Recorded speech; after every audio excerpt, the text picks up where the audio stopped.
Mm-hmm. That's right, everybody. Welcome to another episode of Psycho's Platters. I coffee each and every time. Psycho's Platters. Oh, Jesus, it's Spider-Man. Oh, Lord. And yes, James Farley, you're first. Spider-Man. It's Spider-Man lightsaber Spider-Man. Ninja Warrior. Oh, boy. Don't hit my camera. As you can tell, grandson Ethan is here, a.k.a. Spider-Man. Yes, I'm Spider-Man. He's Spider Kid. Yes, that's great. That's just fantastic. What did he say? What did he say? I don't. I'm just going off and letting people know that I'm here, and these are the people already in here already. You know. Hello. We've got James and Ruth Ann and Mick and Fred and hello. See, and we've got and David's here, and I should almost have like a friggin' romper room mirror, if you remember that when you're a kid. Mirror, I see such a. I waited 6 years. This is how pathetic my life was, because it was on like about 7 or 8 in the morning or some shit, and I already was up already. It took 6 years for him to go, and I see Spider-Man with a I turned gun. it off after I got. That's great. You have a pistolero. That's fantastic. I'm Spider-Man with a gun. Yeah, will you stop? Don't show the gun on here, for God's sake. It's a toy gun, YouTube. It's a toy gun.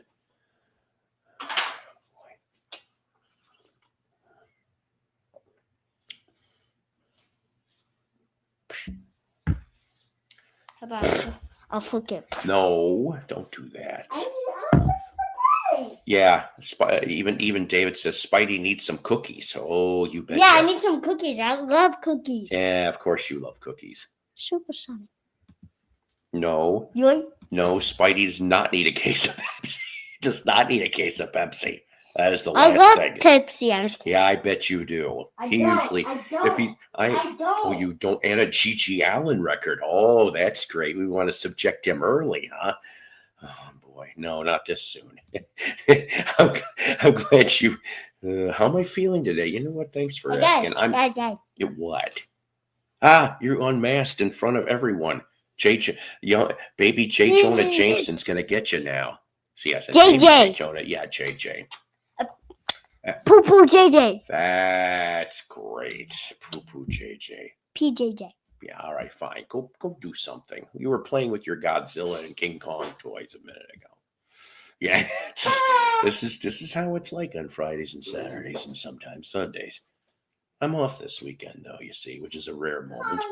And I kind of thought maybe, just maybe, that I saw for a few seconds there I froze.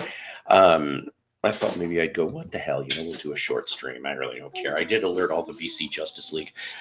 We may end up having, possibly, this is not a guarantee, one of my regulars is actually doing a road trip. I don't know if they're down there right now in the magical land of Fort Smith, Arkansas, but we may see a little bit of Fort Smith later for you people out there.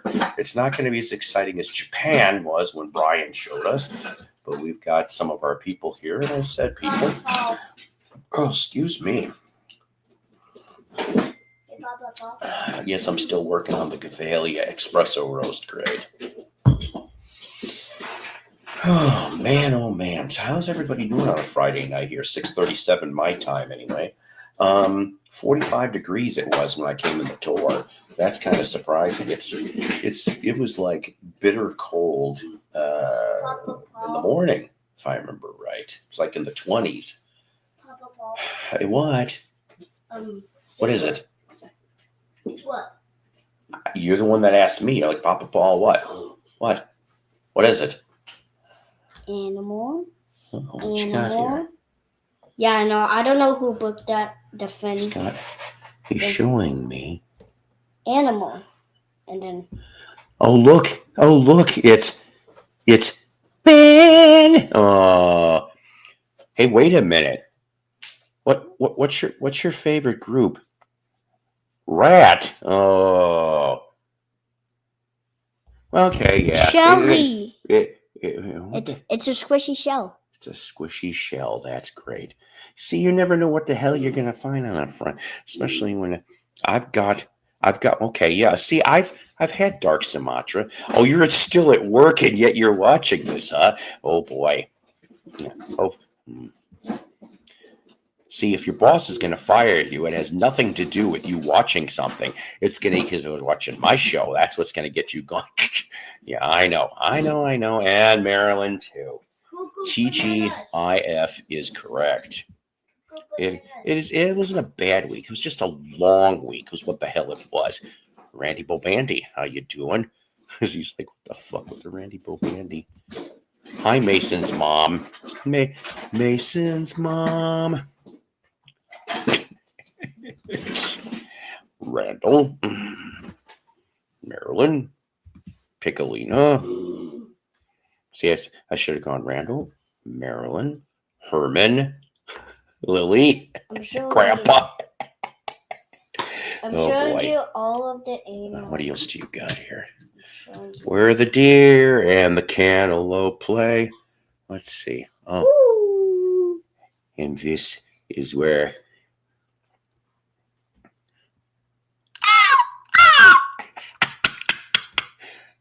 Ow, you son of a. What do you got there? What the hell is that one? It's a stegosaurus. I should have known. I'm so sorry. Stegosaurus. You ever seen Land Before Time, kid? Wait. Remember what? No, I can't sing. Remember? I'll give you. Here's a spoiler alert. Littlefoot's mom dies. Oh. Remember? Do you guys remember watching that? My kids were crying. Maybe I did too, or maybe my awesome leaked out of my eyes. What do you? Hi, Paul and grandson. Piccolina says hi, Paul and grandson. What do you want? Do you remember what I did, baby? What do you want? Did you fart? No. No. Frito. Do you remember? Bandito. It is going around and round and out of the cellar. And yes, I do feel like a wanted man, and I guess I need to lay it down. Dinosaur museum on my birthday. I want a woman, not some little. What? What do you want? Paging Mr. Herman. Mr. Herman. Remember on my birthday we went to a dinosaur museum. I wonder if this is what the hell I was like when I was this age. Something tells me yes. No wonder why my parents wanted to dump me off in a ravine. They really didn't want to dump me off in a ravine. I don't think. Did you say cuckoo kajoob? Yeah. I said cuckoo poo-poos. Cocoa poo-poos. That's fantastic. Cuckoo poo-poos. Oh my God. Cuckoo poo-poos. All right. That's great. Cuckoo poo-poos. Will you shut up already? I mean, lovingly shut up. See, I gotta cover my tracks here. We all were. I think you're right too. Pew pew. Anyways, I'm not gonna lie to you. I don't have much of an agenda today. This is just I wanted to spend some time.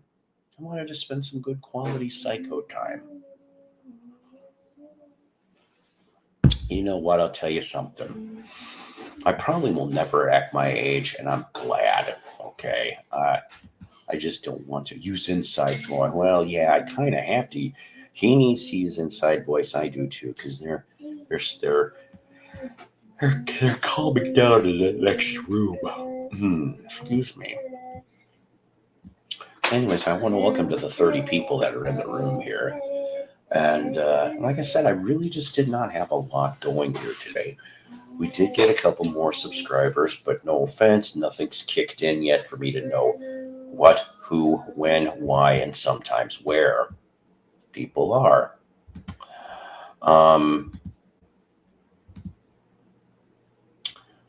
There's going to be some interesting stuff coming on the horizon. There is. We do happen to have, yes, Marshall, Will, and Holly on a routine expedition in the land of the lost. Is she? Well, you know what? That'll be cool. Maybe I'll have to go over and torture Sarah and Beetlebag. I lost a few weirdly. Well, you know, you can't win them all. You can't lose them all. So Oh, excuse me. God. Let's see. There's actually a cool place for kids close to me. They have giant dinosaurs, and you can, oh wow, that's cool. You can even climb up into the heads of some. It was, okay, that's pretty damn awesome. Now, not near me, mind you. This is, oh God, where's it? South of Harrison, Arkansas. Okay.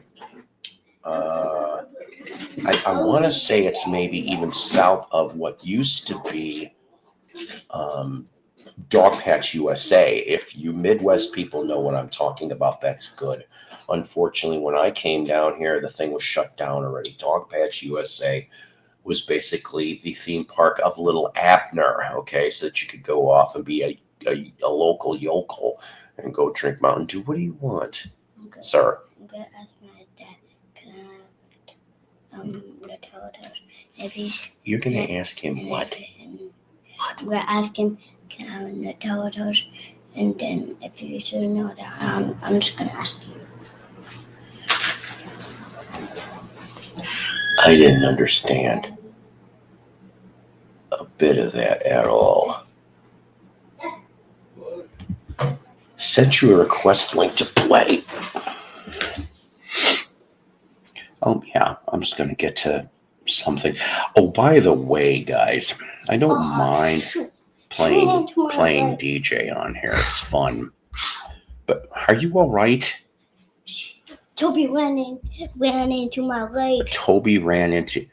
Yeah, she was in the I guess Toby ran into his leg. And then she tried to get out of your room, and then she just ran into my leg.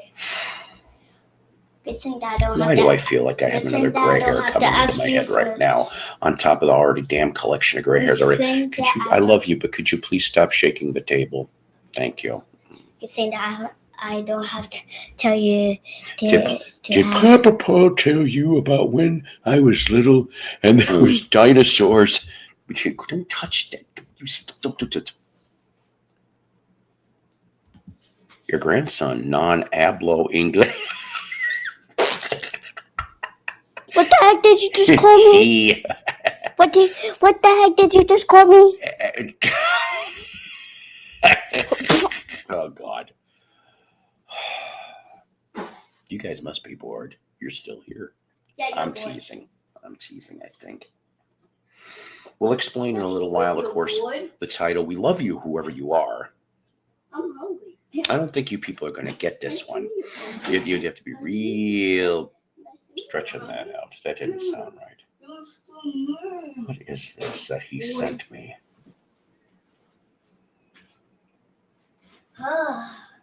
Where's my switch? Oh, God.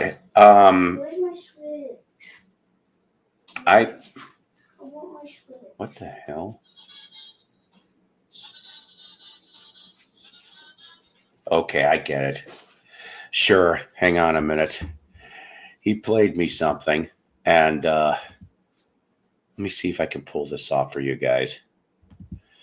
I never heard of these people. I'm assuming they were local at one point or another.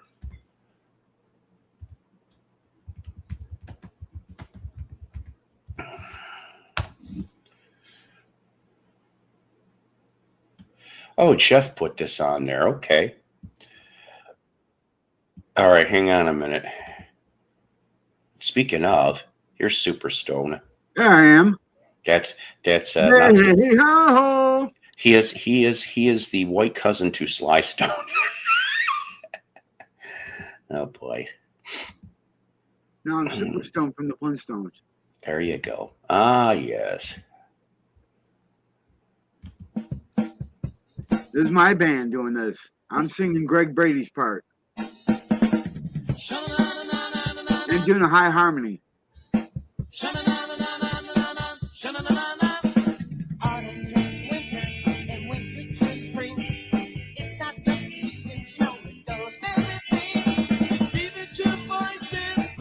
My brother Joe. Take tips from Mother Nature, and I'm sure you know when it's time to change, then it's time to change. Don't act like I'm along for the ride, can't see.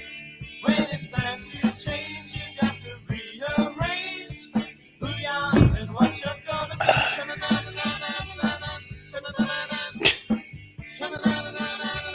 was good.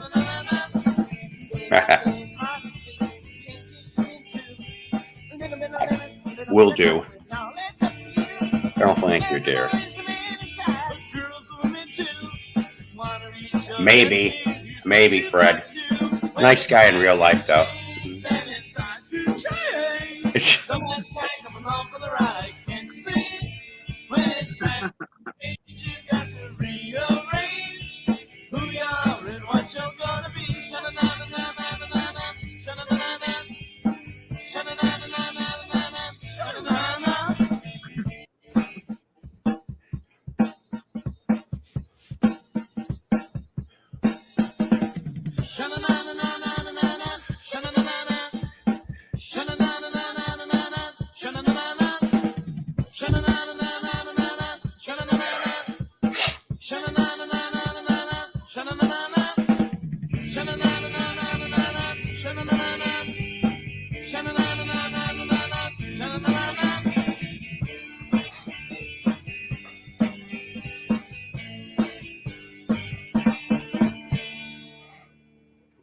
See, Paul, those are the covers that we would do at the end of our set.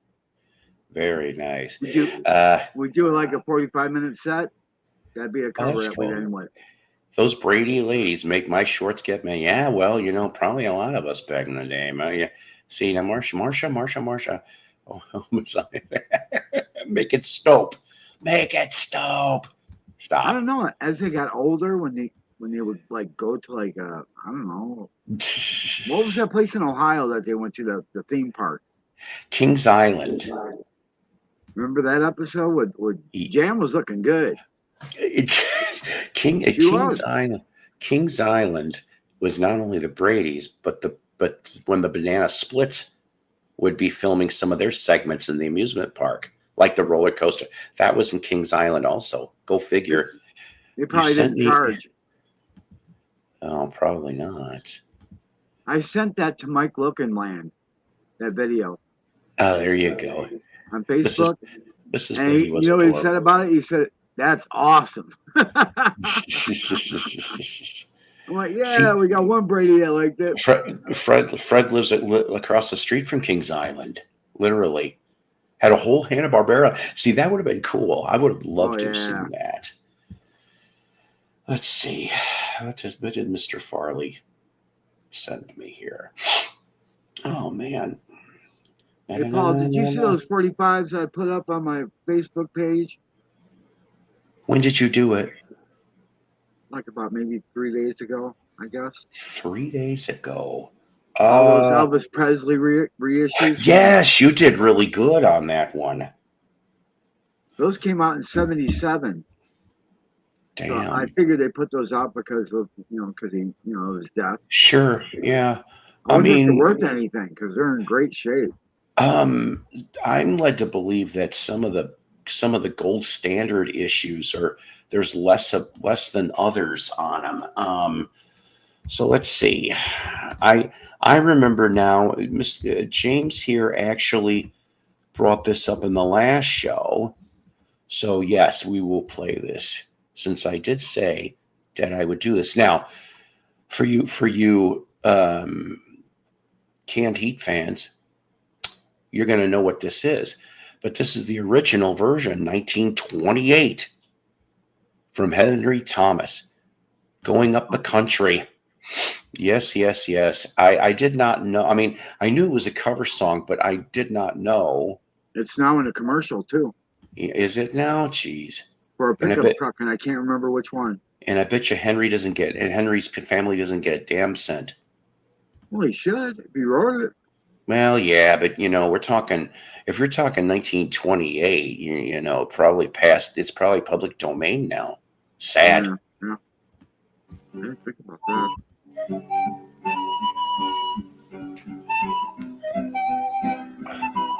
Still has the flute. Yep.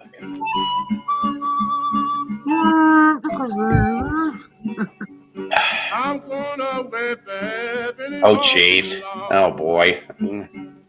I'm going away, and it won't be long. You don't want to see me with dentures, sir. I'm going away, and it won't be long.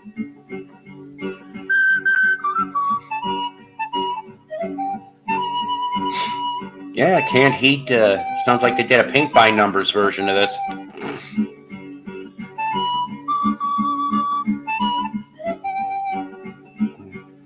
Just show that train out of that movie. Just show that train out of that movie. What do you Just say? show the train out of that movie.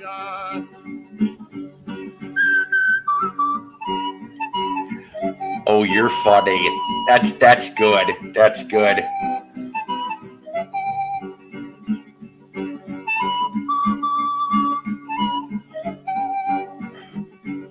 Come shake your hand, tell your papa goodbye. Come shake your hand, tell your papa goodbye. Come shake your hand, tell your papa goodbye.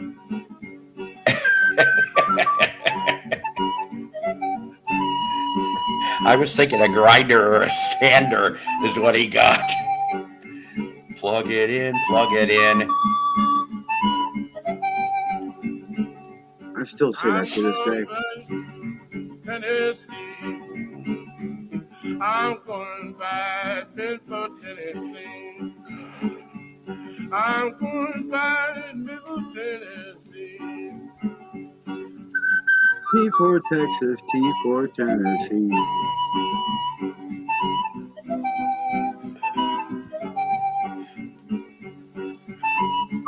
Can't he just change the lyrics? That's all. Yeah. I'm going where I never get food. I'm going where I I'm never going where the water tastes like wine. I'm going where I never get food. They drunk all the time.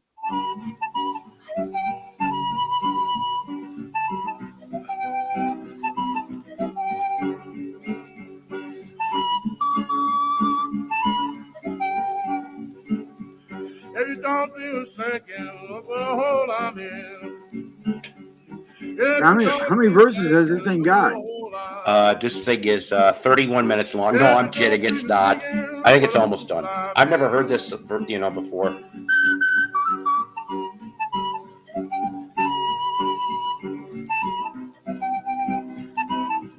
I'm Spidey.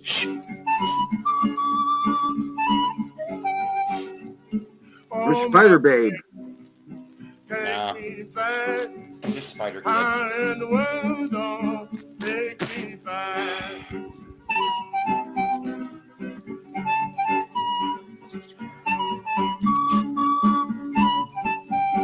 I think I'm going to need another coffee too. Ladies and gentlemen, Henry Thomas from 1928. All right. Yes. Did you see Jeff, by the way, about the dude that like found the last 6 to 7 Ghoul episodes from Channel 20? He's got them. He's going to digitize them sometime next Cool. year. That'd be Yeah, fantastic. it'd be nice if he put them on here too. I hope he does. Yeah, he had some other stuff too. I can't remember. He even had like some audio, like some reel to reels of something to do with the show too. This guy sounds like he was an insider, and that's pretty cool actually.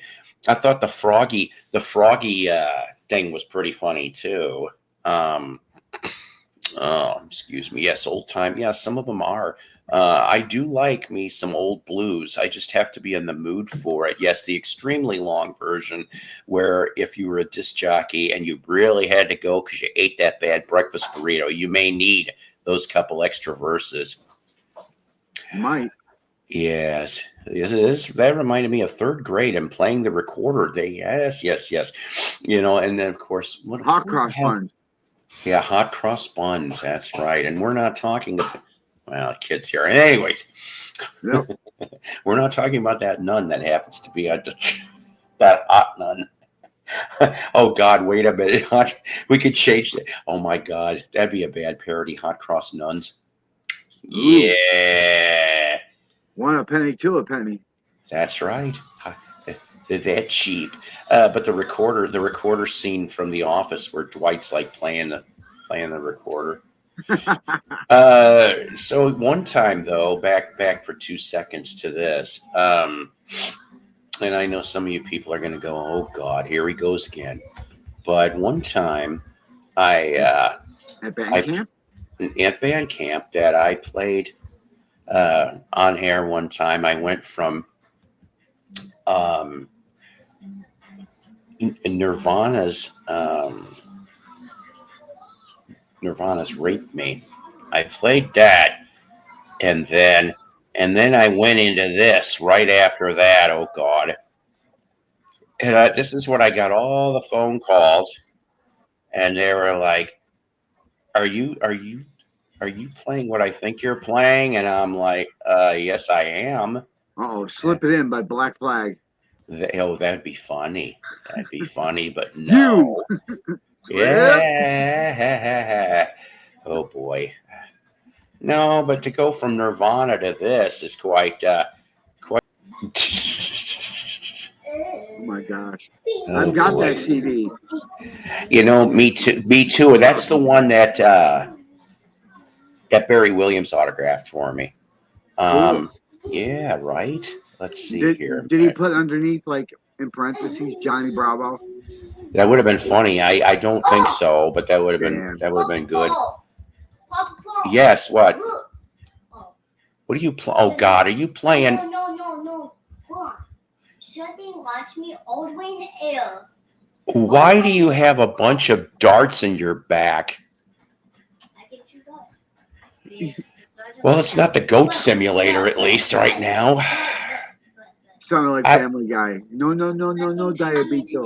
No. Oh my God.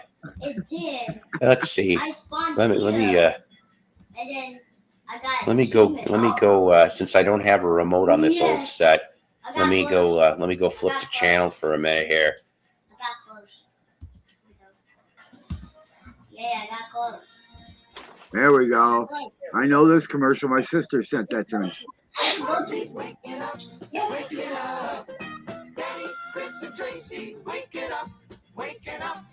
I had a thing for Shirley Jones. I didn't have a thing for. Oh, Shirley, as we know,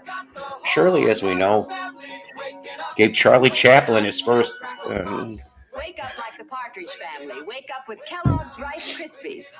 They would have threesomes in the house across the street where they filmed. Wake up, Her and her husband. I was going to say, was Jack Cassidy involved in this? Oh yeah. Wake up, Keith. They should have had Ted Cassidy too. See, then you could have all those Cassidys. You could have Lurch, and you'd have. Look at that perfect hair. God damn. Wake up like me. Wake up with Kellogg's Rice Krispies. Unfortunately, sir, you're also gone now. Yep. Maybe you should have ate some more Rice Krispies and you'd still be alive. I love Rice Krispies. You love Rice Krispies? Yeah. Okay, so why did I show that? Because we're going to go this way. Oh, no. Boy. So I did an episode on a Jukebox from Hell on this. Well, I kind of want to give a little cringe, like there isn't already cringe already. Oh boy, let's see. Can I find? Yes. No, that's not it. Hang on a minute. What? Oh, I didn't know he did a commercial for that. What? I've got all the Partridge Family albums. Yeah, it has nothing to do with that. Wow, did they take that video down? I guess we'll have to settle for this.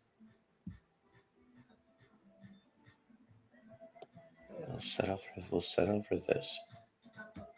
What? What is it, sir? Yes, I know you're playing your video game with all you. Well, you don't have the. Oh God, the goat's there. That's great. I thought we were done with the goat. Oh. Now.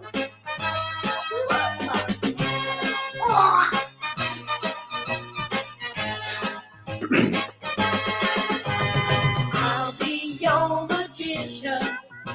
You are so right, Fred. That's right. Like a your resistance will be gone. So Looks like mind him. you, Danny's only 12 singing this song. It's a little creepy. Gonna conjure up a lover's brew. And once you're under my spell, honey, I'll make love to you. Abracadabra. With his magic wand. Open your heart now, 'cause here I am, and I'll be your magician. Make the tears you cry. That's when they gave Danny a mullet. Cool. Whisper heaven in your ear.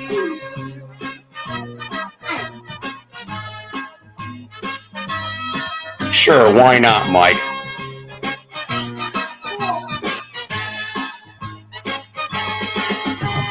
Abracadabra. Alakazam. All the David Cassidy fans. 'Cause Here I am. And I'll be your magician. Touch yourself with a magic Hey, Toby. wand. Like a puff of smoke, your resistance will be gone. Be your magician. Your resistance will be gone. Be your Okay, where is he when he was in hot? Your resistance will Got be your gone. H, got your O, got your T, got your S. Hey, Patty. Hot. And what I was going to show, but like I said, somebody took the clip down. He was on the Hollywood Palace, 1973. Now, some of the other cuts are on there, but we'll save that for another day. But yes, so Danny Bonaducci, I don't know why they thought that he could cut an album. But then again, saying that, look what happened. All the Brady kids, they did different albums separately in pairs.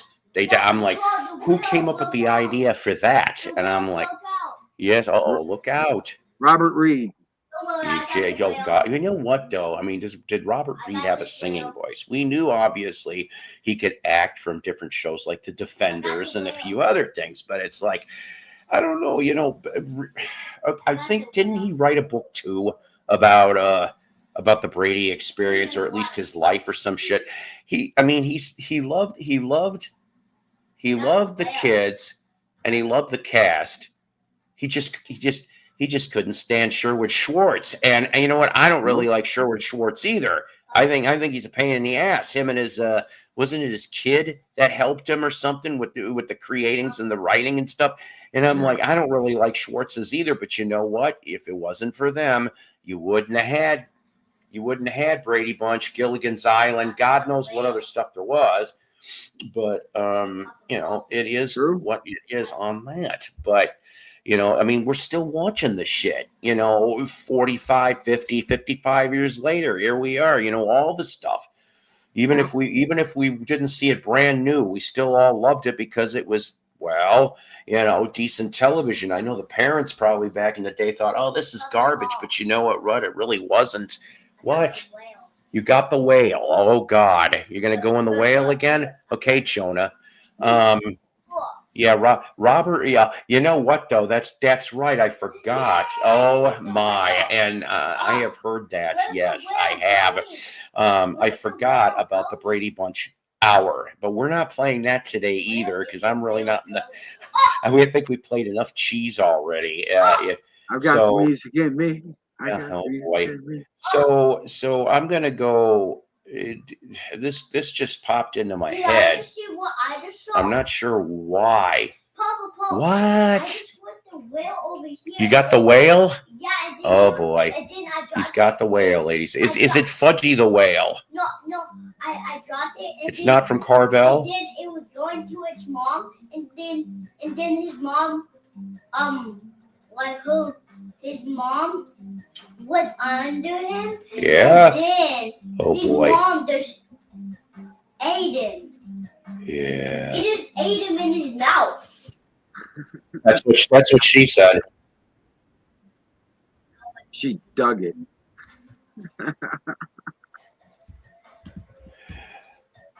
This guy that used to come through the Chicagoland area and play maybe about once a month, once every other month. I know he wasn't from the Chicagoland area, but then when I saw him on MTV, I'm like, oh, he made it. Yeah, Randy says super stoned. Hey-ho-ho. Maybe some of you people may remember this dude. He's still around. Is he? Wilder, if you've never heard that before. They used to play it on the radio. Here on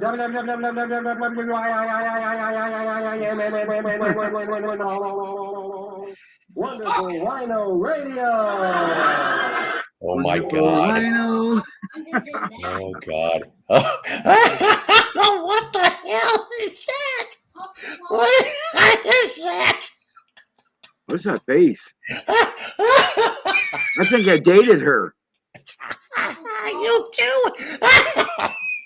Yeah. One night at a party.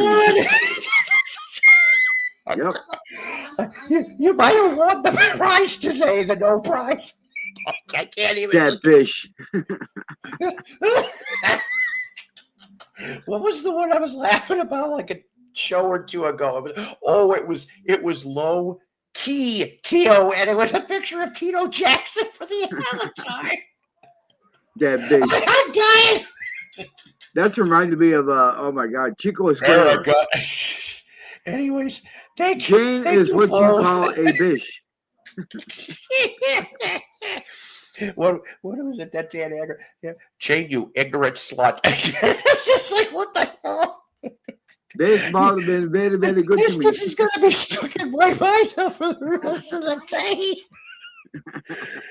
What am I? Yeah, I guess you owe it money.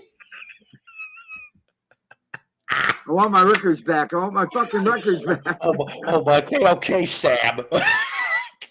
Oh God. You can't say.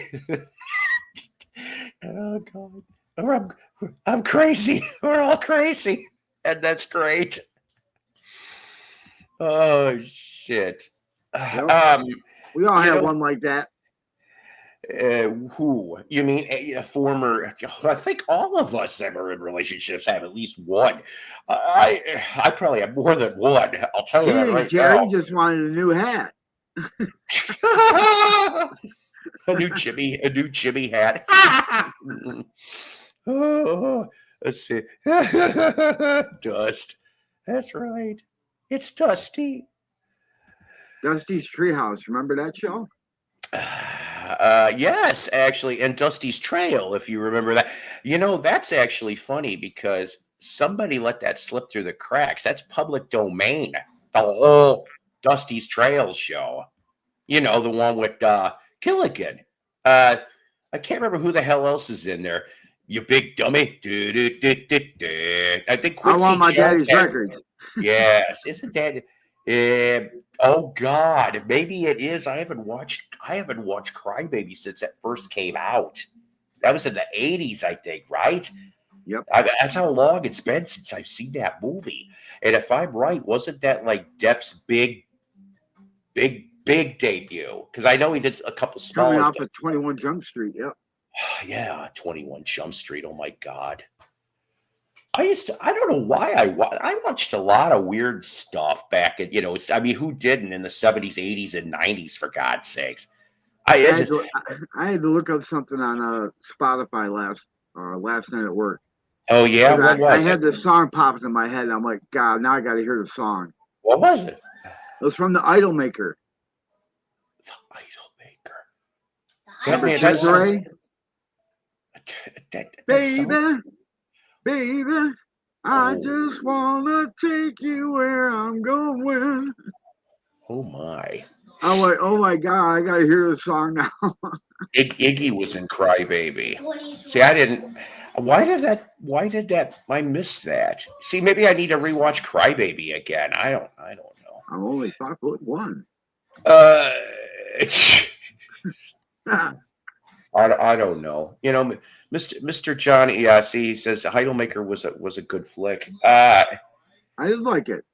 And the King Bees were in that, so it was great. Oh, the King Bees were in that. I've heard of the King Bees. Yes, yeah, they were Tommy D's backup band. Ah, shit. Yes, yes, yes. Yep. Damn.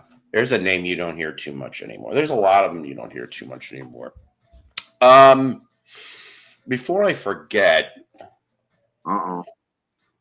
which is easy to do around. Thank you, loser. Okay, I had a feeling maybe it was somebody from F Troop or something. I couldn't quite remember. Forrest Tucker was was Gilligan's sidekick in Dusty Trails.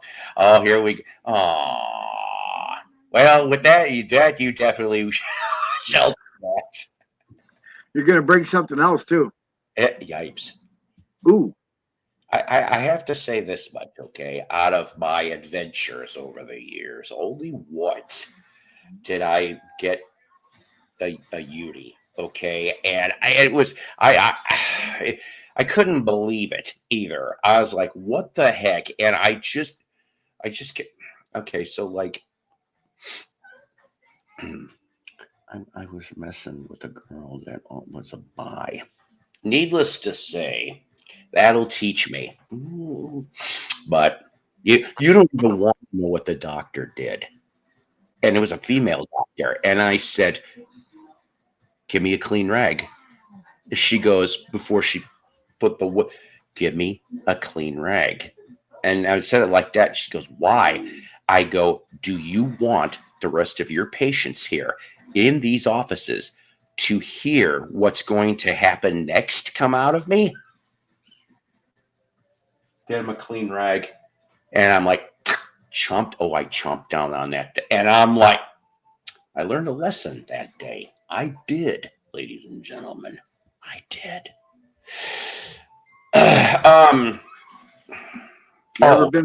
You ever been flicked? I have. You ever been flicked? You know, where a doctor takes it and goes pop right on the top. Oh yeah. No. It was by a gorgeous woman doctor. Oh, well then that's okay. She was giving me an ultrasound on my boys. Ah. Yep. So she put a towel over the twig and left the berries out. Okay. Right. So she put the fluid on there and she started giving me my ultrasound. All of a sudden, that thing went up like a flag. And I go, oh, I'm sorry. And she goes, that was expected. Did she salute it? Mm-hmm. No, she took the towel off and went like this, pop. And I went, ow, and it went right down. Yeah. All right, let's see here. Oh, my dad's like, only you, Jeff, only you. Okay. Interesting. How about we do something a little bit? I know he sent me one thing, but let's go this route. I'm going to probably get nailed no matter what anyway for this, but let's go a little more international. I found another video.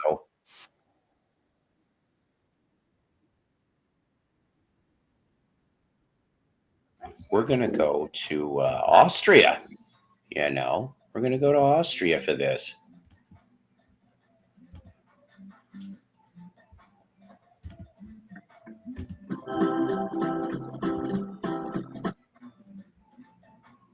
Mit einer Nummer von. Yes, it turned her sideways. Meanwhile, in Fort Smith, right now, ladies and gentlemen, shenanigans. Someone's showing her beaver shorts. Yes, she's from Beaver Shores. Hi. I love the hat. I love the outfit, actually. Can you hear me? Can you hear me? Hey. Yeah, I know y'all don't like background noise. The background noise it is. Here's some shenanigans coming to you live from paradise. We got craps, we got tables, we got poker, we got 3 card poker. We got some really talented dealers and some really ugly dealers. If you got craps, you better bring your toilet. And stuff, so I just wanted to say hi. Hey, where's the strip poker?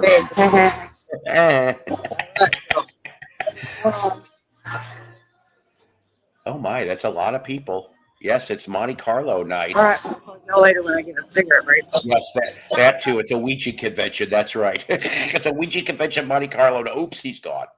She's gone. If you got craps, you better be near a toilet. Yes, especially after eating that breakfast burrito we previously discussed. And a piping hot boy. cup of coffee. Yes, definitely. Let's see. Oh God. Here's another one that. Here's one for you, Paul. What's that?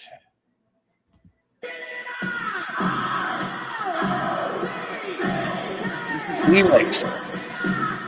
You know what's funny?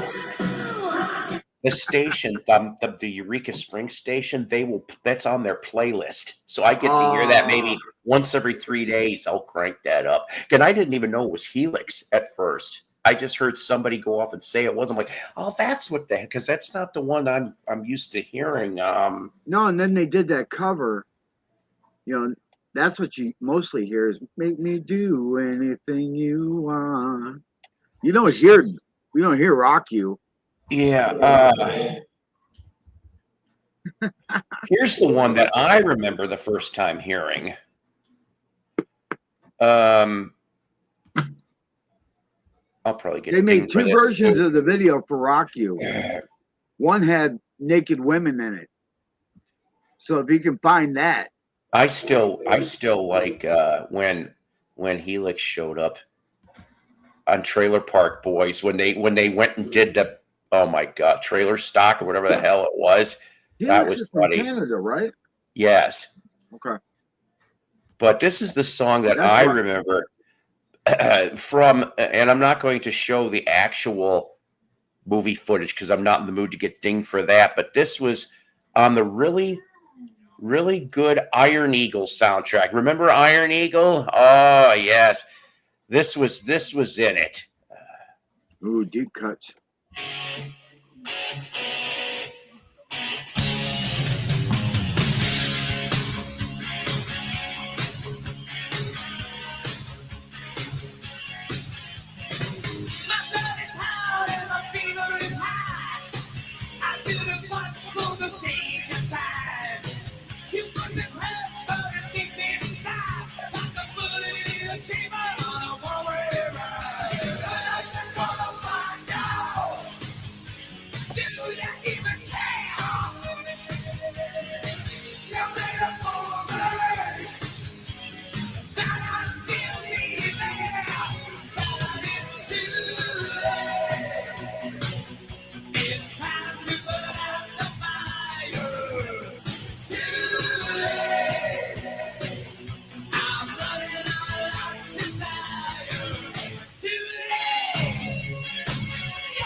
Oh boy, but was she legal when she did the video?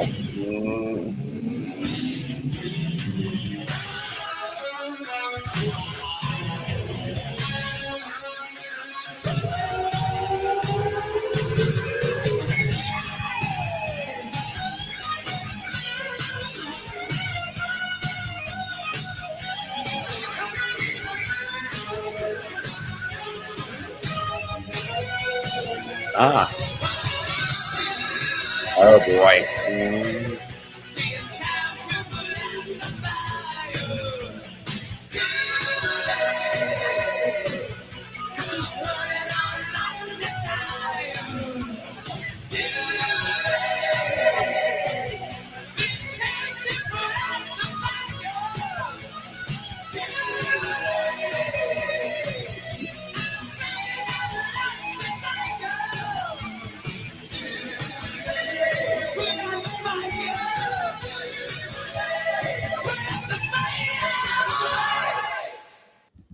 That's right. It's too late. Helix, another one. You know, I came up with a running gag about this. Give me a second. What? You see this person and do you see that? Does he got a? Is that a t-shirt gun or a rocket launcher? Oh God, he's in front of the saw blade. I don't even want to see the end of that. But I came up with a joke just quite some time ago that, you know, for Americans that wanted to go visit Canada, okay, and they're like, you know, you're getting to the border, and of course the Canadian Mounties are there, and they'd be like, hey, what would you like? And you're like, well, I'd like to visit your beautiful country. Okay, well, listen, you gotta pass a couple tests first. What? Yes, you gotta pass the CAT test. That's Canadian aptitude test, eh? All right, so listen, we got to give you three little cups, sample cups of syrup. Tell us which one's the maple one, the Canadian maple.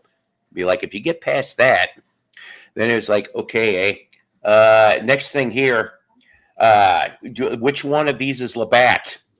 And if you can pass that level, then the next thing is he goes, okay, there's one last thing that you got to come up with.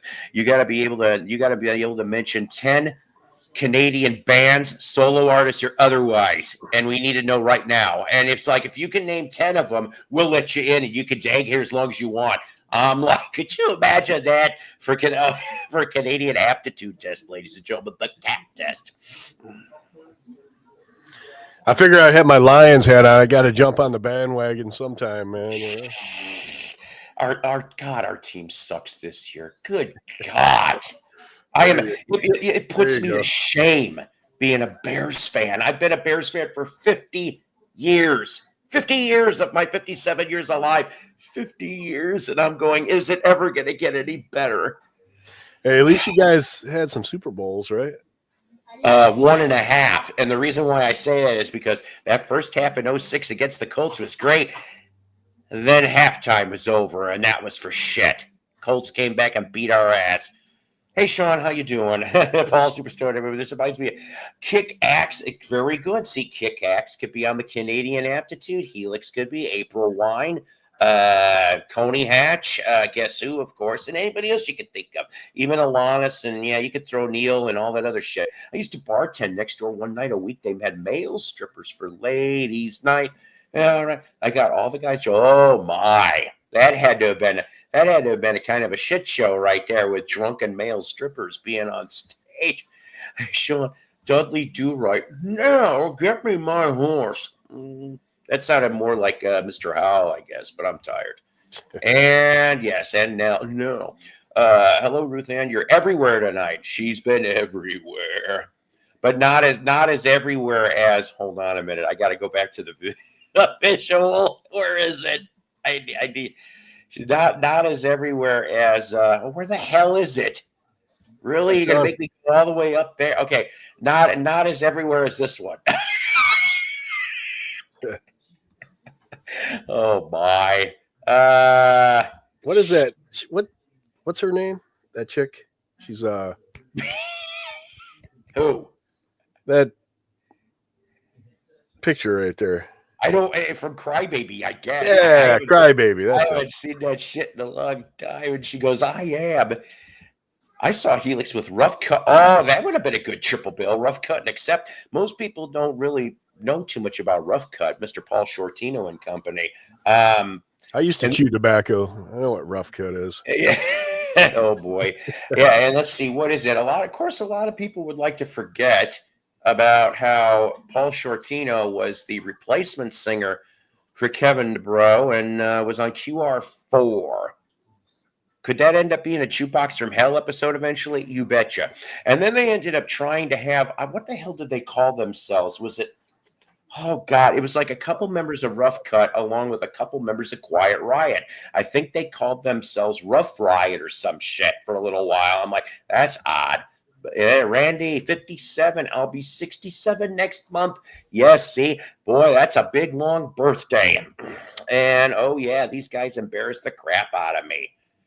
Did they do sword fights in front of you? See, I have to say it like that. 67? Does she fart dust? Maybe, but you want to. I loved April Wine. They did a version. Yeah, they did 21st Century Schizoid Man on Harder Faster. It's a really good track. I like that. I like To Rock's another one. But the one that I thought was too cute but yet clever was If You See K, Tell Her I Love Her. If you see K, hey, and I'm just like, aha. This 15-year-old kid was like, ha ha. I see what you did there. Oh my God. Kick Axe actually had a minor radio hit in Detroit, Heavy Metal Shuffle. Well, shit, let's see what the hell that's all about. Maybe I heard it and maybe I didn't. I don't know. Kick Axe. I don't think I have any Kick Axe on vinyl. I don't think so. What is? Let's see. Oh, yeah, wait a minute. I do have. I can't remember if I've got the album or the tape of Vices. I don't.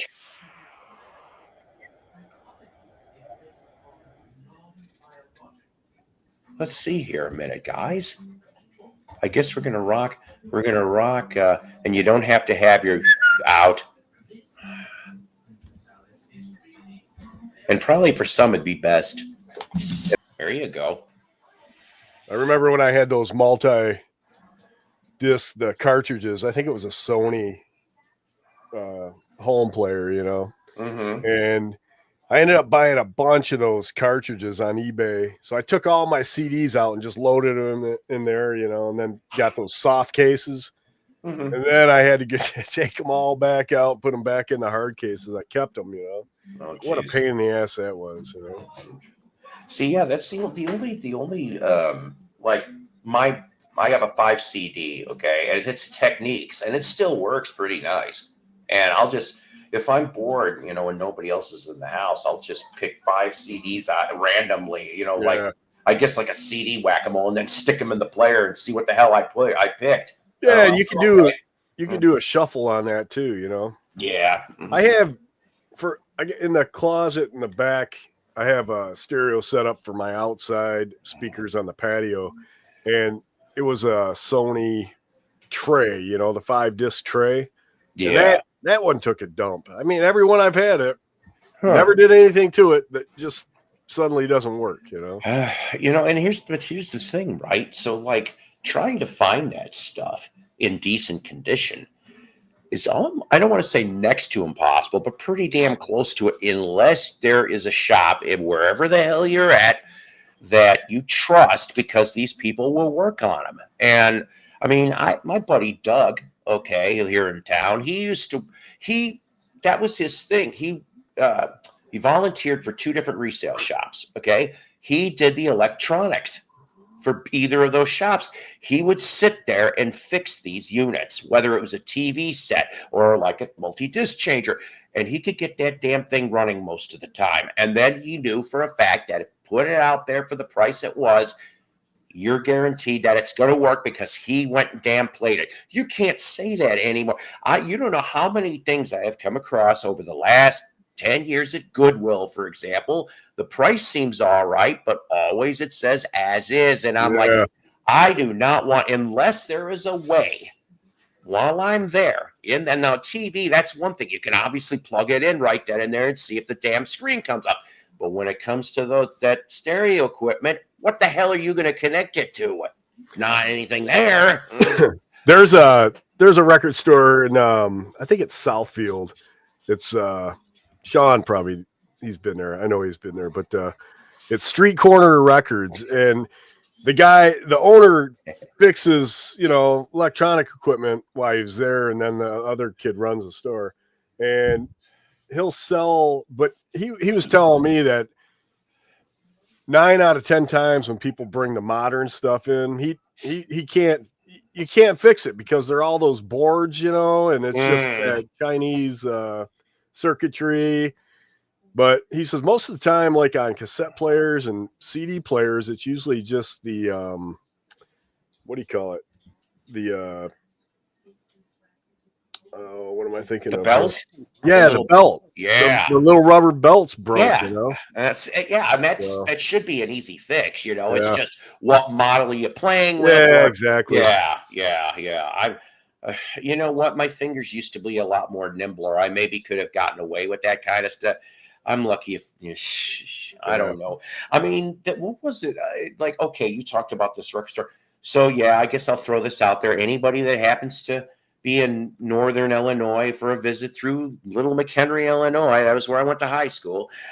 Siren Records, if they're still in the same location they've been at for years, he's got it's a very long store. It's more long wise than wide. And so it's like, you could go down, the records are in the front of the store, then you go down the ramp, and that's where you get the listening room. Okay, he's got all the stuff attached, and you could single things out if you want to try them. Well, when I can't even remember the brand name of the tuner / preamp took a crap, but that thing was like close to 30 years old. But I took it to my buddy. He goes, no, there's something even I can't figure this out. Okay, so I'm like, I didn't have a hell of a lot of money. I didn't. I said $100 is about all, and I know, but this was like 5-6 years ago. Okay, for $100, it's about all the money I had. Let's see if I can find something. And I found this, and I still have it. It's a Denon. It was made in the late 80s or early 90s. I don't even have to put that thing up a third, and it would start shaking the windows. And I said $60. All right. He goes, yeah. I'm not even gonna put your tax. 320s, it's out the door. I'm like, thank you. So I have that puppy 5-6 years later, and it runs nice. Yeah, there you go. So if you know people that know what the hell they're doing, go buy stuff from them if it's not totally ridiculous. There's this one flea market that half of their booth is old, like 70s and 80s and maybe early 90s electronics. I don't know who's running it, and the prices are okay to, I don't know. But up until earlier this year, I was hunting, believe it or not, for a twin cassette, because the last one, the one broke, and the other one was running, but it seemed like you said, the belt, something was weird with it, and I tried to take it apart, and that damn thing, I couldn't figure it out. I just tossed it. I probably shouldn't have. But my buddy up north, he's like, you don't have to look anymore. I went and tested this thing out, got it for $10. I'm like, and it was, I wish I remember the name brand, but it was a name brand, and he got Takamichi. I'll have to ask Scott when I talk to him next. Yeah. But I'm like, no problem. I'll PayPal you the money, whatever you want me to do. So whenever I get my ass back up there for a visit, I got a nice twin cassette, and I could stick it right on the wrist of this damn Frankensteiner type thing I've got here. So there you go. How is Monte Carlo night? Are you playing some baccarat? Do you have roulette? I would like to bet on 212 green. If anybody gets that, that's a Monkeys TV joke. I want 212 green. Yep, I know a guy. I think she lost all of her money already. Yeah, maybe. They would take TVs apart and put them back together. He was a whiz. He's out in Cali working with robotics. And see, that's the thing. Obviously, the guy knows what he's doing and loves what he's doing. Local bands could have trouble affording a record studio. Yeah, and, come to think of it, God, in Northwest Arkansas, I can only think of one, maybe two recording studios, small ones. But I'll say this, one of them's in Fayetteville. It's called, I don't know why, but it's called Cowboy Studios. They actually were involved in the vinyl release for Nectar's The Other Side from 2020. And because the guy was a huge Nectar fan, seriously, he followed him since Germany when they started out. That's how long ago. And I'm like, holy crap, that's 50 plus years ago. And so he's like, I would like to deal with the vinyl release. And that's exactly what he did. And it sounds really good. There was a place here in Ann Arbor. It was called Al Nally Music. And it was a music store, sold music equipment, guitars, amps. In the basement, they had a recording studio, Al Nally Music, and they recorded what was it? Blackfoot recorded a bunch of their stuff. No shit. Yeah.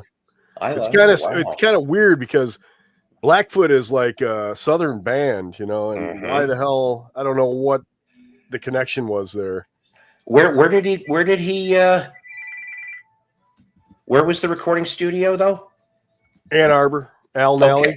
Okay. So here's the weird part. I can't believe I'm such a nerd and I know this. If this is what I'm thinking, okay. So like originally, like most of Blackfoot came out of Jersey. Oh, if really? Mello was here, he probably could. And somehow they came out of Jersey, even though they were a Southern band. I don't know if they all met in Jersey or whatever. When they started out and they cut a record for Island, and it was called No Reservations. Very goofy cover. It's almost, I don't know how to explain it, but it really does screw up your eyes a little bit if you watch this thing good enough. And I thought I remember hearing, and if it's either that album or the one after that, they recorded in Jersey and Michigan. I remember reading that. Maybe that's how that came about. Yeah, could be. Yeah. I know they recorded a couple there, you know, and they recorded one of their big hits, that Train. Oh, I love that song. Yes, Yeah, yes. that was recorded there. And unfortunately, Blackfoot is a cover band. That's right. It's all new people approved by, oh boy. I'll be right back. Yep, sure.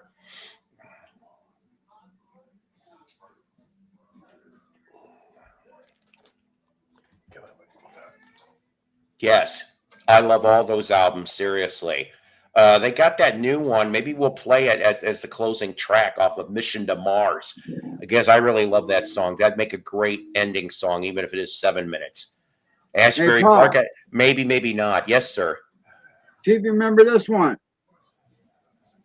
I wanna be a lifeguard. Oh my God, Blotto. Yes. One of the greatest videos ever. All right, sweetheart. How are you doing down there in the Fort Smith land? I know you're. Yeah. Can you even hear me? You got your beaver shorts on? Hear me? Can you hear me? I can't tell if she's angry or what. I love her earrings. Oh, she's got her scepter. Sorry, it's a bear.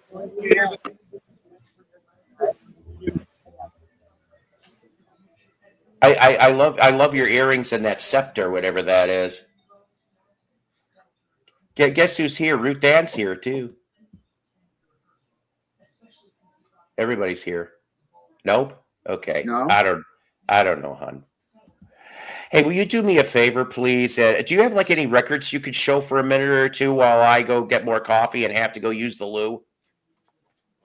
Oh, Sir? yeah. Okay, I'm gonna make you big, and I'm gonna let you do this. This is the Jeff Allen moment. All right. I gotta run over here for a minute. Toby. God, I have to check myself on that. Yep. Here I am. What's he got? What's he got? Me and my ex-wife kind of have this like weird relationship. Uh-oh, you're not showing pictures, are you? No. No, but when she goes to Goodwill, she usually picks up like, you know, she'll look at the albums and 45s and she'll pick me up stuff. Don't know why, but I don't know. She's weird like that. But these were kind of cool. These were put out in 1977. I would guess after his death. You know, so kind of like a tribute kind of thing. Yeah. So his like collector series. Very cool. But she got me like 7 of them. I'm like, this is cool shit. What'd she pay? What were they, like $1 a piece? 45 cents a piece. Wow. And they're all in great shape. I mean, the jackets are kind of, well, you know.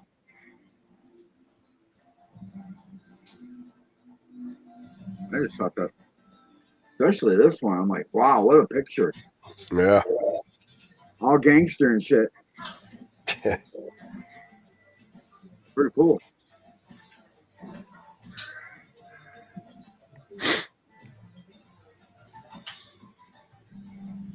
So I know nothing about these. I don't know if they're collectible or not. I have no idea. I'm sure they are.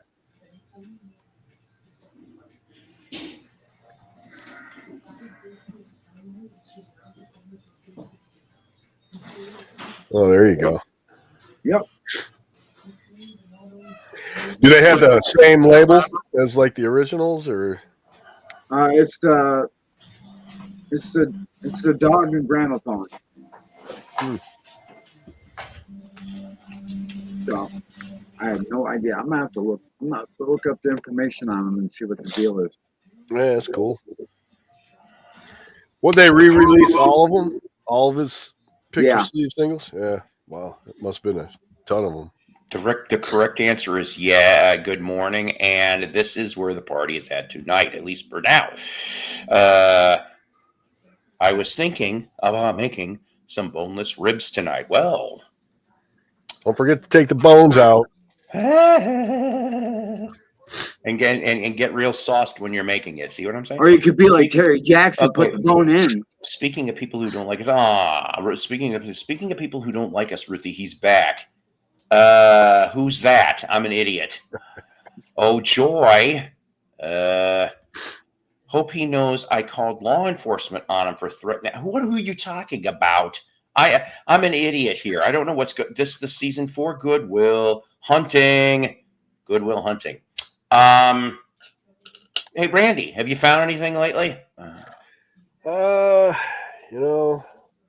Maybe. Good. Yay, I was hoping so.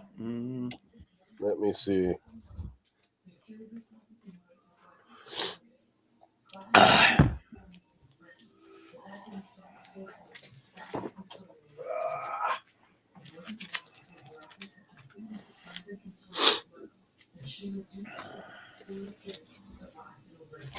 Okay, Rick Dan. So as far as 45s go. Oh my God! Here's a good legal firm. I just last minute. Okay, all right. Anyways, yes. So do we cheat him and how? Do we cheat him and how? That's right. This is the Aquaman. I bought this at a local store here in Ann Arbor, and it said Surf 1966. It's really not that great, but it's the Aquaman, Granny Wilson, and Ride a Pale Horse. Huh. I never seen that label before. Exactly. I mean, that's what's so cool about all these unknown labels shit. I mean, that's. And then this is Funkadelic. It's got Maggot Brain on here. Oh, nice. Shortened version, but I think this was in an album. Randy, I think you're right. For some reason, I do remember one of those Warner albums having an extra. Yeah, I miss those. You remember? I mean, you people out there. I said you people. The late 70s, early 80s, when they throw a bonus record in, you didn't even know it was going to be in there. I mean, that's. I miss that fucking days. They need to bring them back. I've got some reissues of like psych albums and garage albums where they included the original, single that wasn't on the album or whatever. See. And then this one was this is pretty cool. This is thank you. Sean says that came with One Nation Under a Groove. Yeah, that's it. Thank you, Sean. So this one is Sly Johnson on Twilight. I guess this is out of Chicago. Wait a minute. Is that the package? It is Kiss by Kiss. Ooh, that's a different one. And One Way Ticket to Nowhere. But so I dug this, man. This is really cool stuff. This kind of it's like funk, soul. And I went on to Discogs, and he's got I think it's a comp of his stuff, and it was fairly cheap. I'm still waiting for that, by the way. Wonder why I haven't got that yet. That's been a while since I ordered that. And so I thought that was cool. But I also have another 45 that I can't remember the name. It's probably down in this box, but it's kind of a rarity. on Yeah. that same label, and it's kind of like a slow soul. Hang on one music second on that. Yep. I think I found them. Hang on, because I showed them a couple episodes ago, and I didn't mean to interrupt you, but when you brought up that label, let me see if I can find the dang thing. Yeah, here's Twilight. Here's one. I'm an idiot. I am so sorry. Okay. You said Syl Johnson. Syl Johnson does have a lot of good stuff on there now with his stuff, because I've heard some of it. And then you said about Discogs. Now, Twilight, I think I brought this up before. Okay. So Chicagoland label, Twilight was the pop stuff. Twilight was the R&B stuff. So for example, I happen to have on Twilight, although it has, of course, a drill hole being cut out, Package of Love. Yeah, that's the one. And 2. That's a rare record. No that's shit, a rare record. Huh? That's the one I was talking about. So get this. So not only I got these 50 cents a piece. Oh, you were okay. I got these 50 cents a piece along with once again, like I said, the reason why I knew it was Chicagoland is because I tripped on some article. I really wish I knew the source. But the Mob is your horn-related rock. Okay, just like the Ides of March and all those Chicagoland ones to Chicago, of course. But their version of Try a Little Tenderness, they ended up putting a handful of 45s out on Twilight before they landed on Coliseum. I thought I had another one in here. Oh, no, Cadet, no. Do I have another Try? Oh, here's one, though. This is my very first, I mean, it's not the best, but John Lee Hooker White Label Promo 50s VJ. Wow, that's cool. Yeah, 50 cents. What songs are on it? I'm so excited, and I See You When You're Weak. Oh, cool. Yeah, late 50s. And I was then gonna say that's an early VJ label. Yeah, oh, I love that. That is only my second White Label promo script like that. The other one is I want to say Magnificence, but I could be wrong on that. And then Rockhouse, Roy Orbison. It's not Ooby Dooby. Wow. I couldn't believe it. I've been wanting a Roy son, and now I finally get one from 56. Beautiful stuff. Let's see. And then Son had an offshoot called Judd, Ray Smith, Rockin' Little Angel, This Thing Cooks. And then let's see. Was there any other ones? I don't know. That was pretty much it. But yeah, so Twilight, as soon as you said that, I'm like, shit. But yeah, Package of Love, part 1 and 2, really good stuff. I seen a video on YouTube about it was a San Francisco record store, and they were showing rare records that they've sold or in their store that are from the area, you know what I mean? Yeah. And that was one of them. So I always thought that Twilight was from the San Francisco. And then when I seen this, it says Chicago. And then I looked it up, that Package of Love. Yeah. And they're all Chicago. So I don't know if it was a San Francisco band that recorded in Chicago, which is kind of weird. Yeah, kind of weird, but but I had a couple more here. So I'm sorry. Okay, I thought no. And then I had this Dance the Night Away, Van Halen. Oh, nice. Yes. And then Illinois Speed Press. Oh, nice. Definitely Illinois Speed Press. I never seen a 45. This originally came in a picture sleeve. Hi. And then I got this Dwayne Eddy and the Rebels. Oh, sure. Oh, nice. And the sleeve and everything. Yeah, it's an EP, 4-song EP. Nice. That's about it. Sweet. Boy, and I got a couple of albums from her, too. You got a couple of... Well, yeah, I showed the 45s of Elvis. Thank you very much. This is like the 5th copy that I have of this album now. Oh, okay. Yeah. Yeah, I got a bunch of Herman's Hermits. Nice. It's good stuff. Love that album. This one I thought was really cool. Oh, yeah. Roger Miller. Yep. Roger. It's got Kansas City Star on it.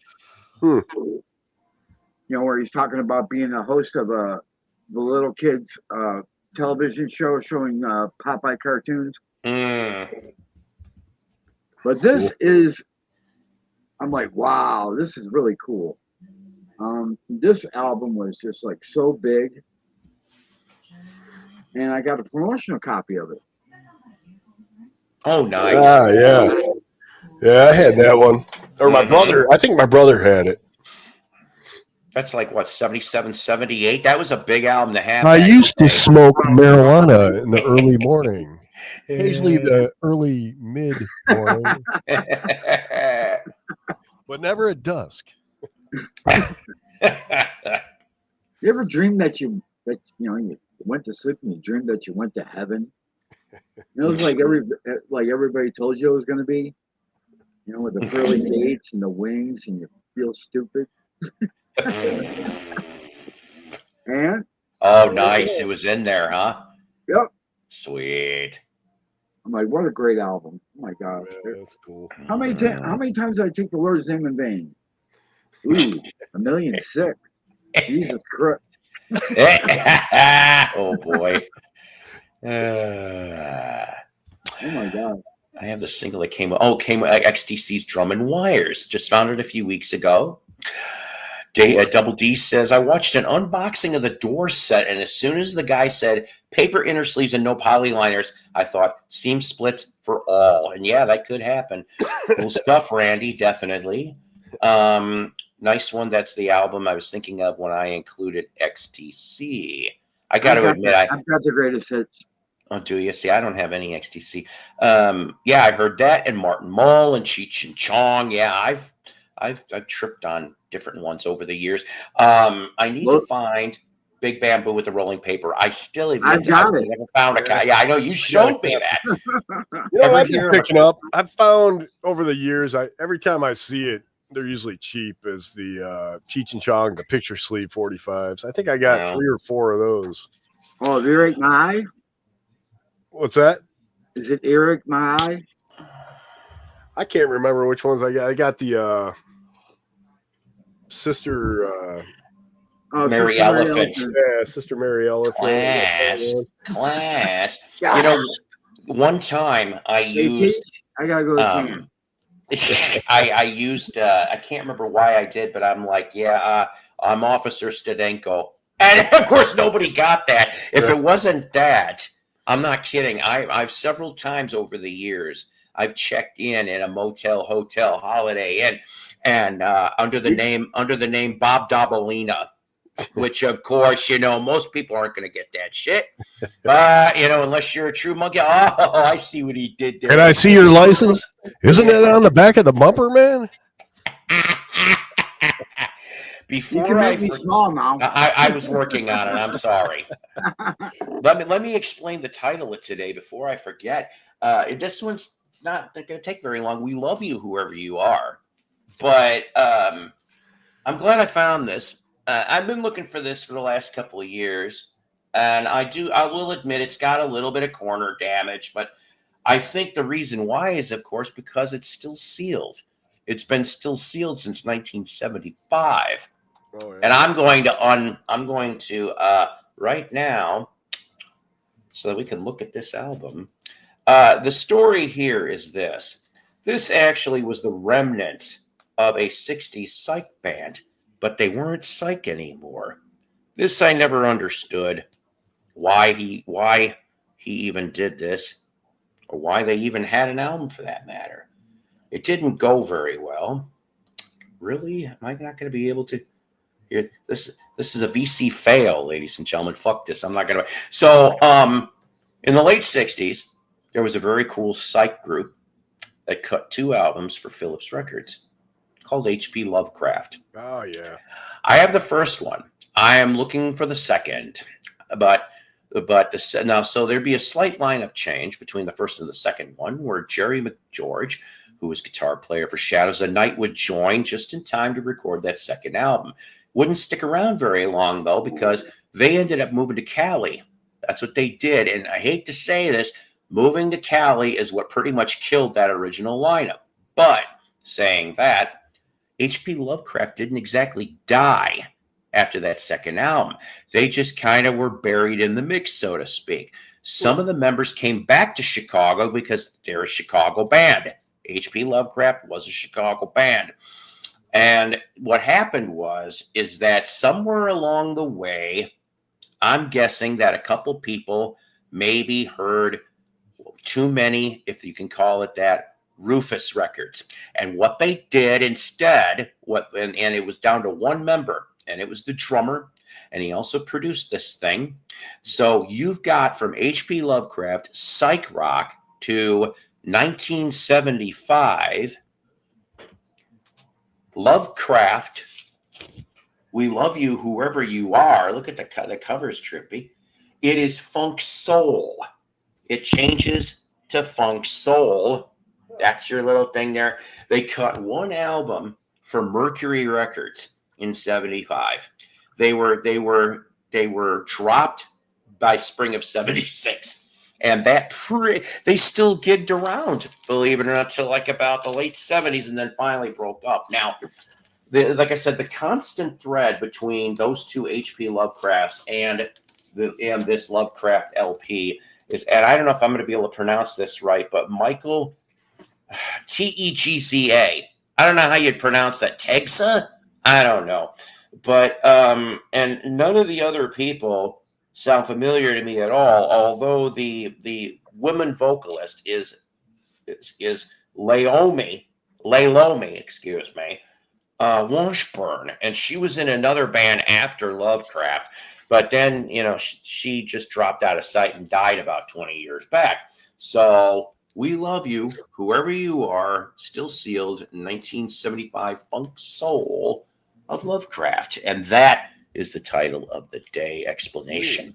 I got this one, the first one. I really like this one. Okay. Wait a minute. Wait a minute. That's the first one? Maybe I'm an idiot. Yeah, this is the second here. Oh, okay. I have the second then. I got it all screwed up. Yeah, I need the first one. I got the second. Most people like this one better than the first one. I like the first one better. To me, it's more. I don't know how to explain it. So here's the fun. Yeah. And then there's this one. This is Lovecraft Valley of the Moon. Ooh. Now, see, I don't even know anything about that. What year is that? That's got to be like early 70s, right? I would say 70. Shit, I'm going to have to try to look for that too. And then I have this Sundays live May 11th, 1968. Oh, nice. I didn't know about that either. Jeez. And then this is a picture disc. It's a bootleg of their first album. Oh, nice. I love picture discs. I'm a sucker for good ones. I don't know where this came out of. I have a Ramones on the same label as this. Radioactive. Oh, nice. I've heard of that label for some reason. The band Alice Bowie. That's it. For Eric. I went to Discogs. I was going to list it for sale, and it won't let you sell it because it's a boot. I'd almost be interested, but I don't know how much you'd want for it. I'll send it to you. You don't have to go that far with it. No, you can have it for free. I can't really sell it. So seriously, because I love that stuff. And so here's the thing. See, Lovecraft Jukebox from Hell was the title they never used. That would be funny. That really would be funny if that was the case. But so the tie that binds on all that stuff was Michael Tegza, I'll just say. And so with Michael, I didn't know about this until somebody brought this up. There's a really good Facebook page about Chicago and pretty much with Midwestern rock and roll. If I could remember the title, I'd share it to you, but I don't right offhand. But the thing is, they brought up, whenever they would do a spotlight on bands, they like, who's alive, who's dead? Do we know where maybe some of these people are? Well, somebody brought up that Michael retired out of the music business around 1980 and went to seminary or whatever you have, religious school, if you will, and became a pastor in Eureka Springs, Arkansas. And I'm going, wait a minute. Eureka Springs is only between 30 and 45 minutes from here. He's still alive. And now I'm like, I need to go find him because he does not have Facebook. He is not on that kind of stuff. So I have to actually do detective work. But I will find Mr. Tegza. That's funny. Yeah. Yeah, a lot of them got religion, man, coming out of that, coming out of the 60s, you know? Yeah. Now there's another guy that hopefully I'll get to, because I talked to him. He's one of my semi-regular customers. His name is Pat. Okay. And he was in a band out of Texas. They cut one album, but unfortunately he's barely on that one. But what a name, Uranium Savages. And it's good stuff. If you guys have never heard of Uranium Savages, and the back cover looks like it's drawn by somebody that went to the school of R. Crumb. Wow. Seriously. And I was just like, I dug it. And I tried to ask Pat about all this. And he goes, well, I hate to tell you this. He goes, I'm barely on the thing. He goes, I did write a song, and I think I played on a song too. But by then I had to be out of there. So, but he lives here in town. And he went off and he said to me, he's like, Paul, he goes, my sister passed away. And I said, oh, I'm sorry to hear that, honestly. And he goes, yeah, but that's not why I'm telling you this. He goes, sis had a small record collection. And I'm going, uh-huh.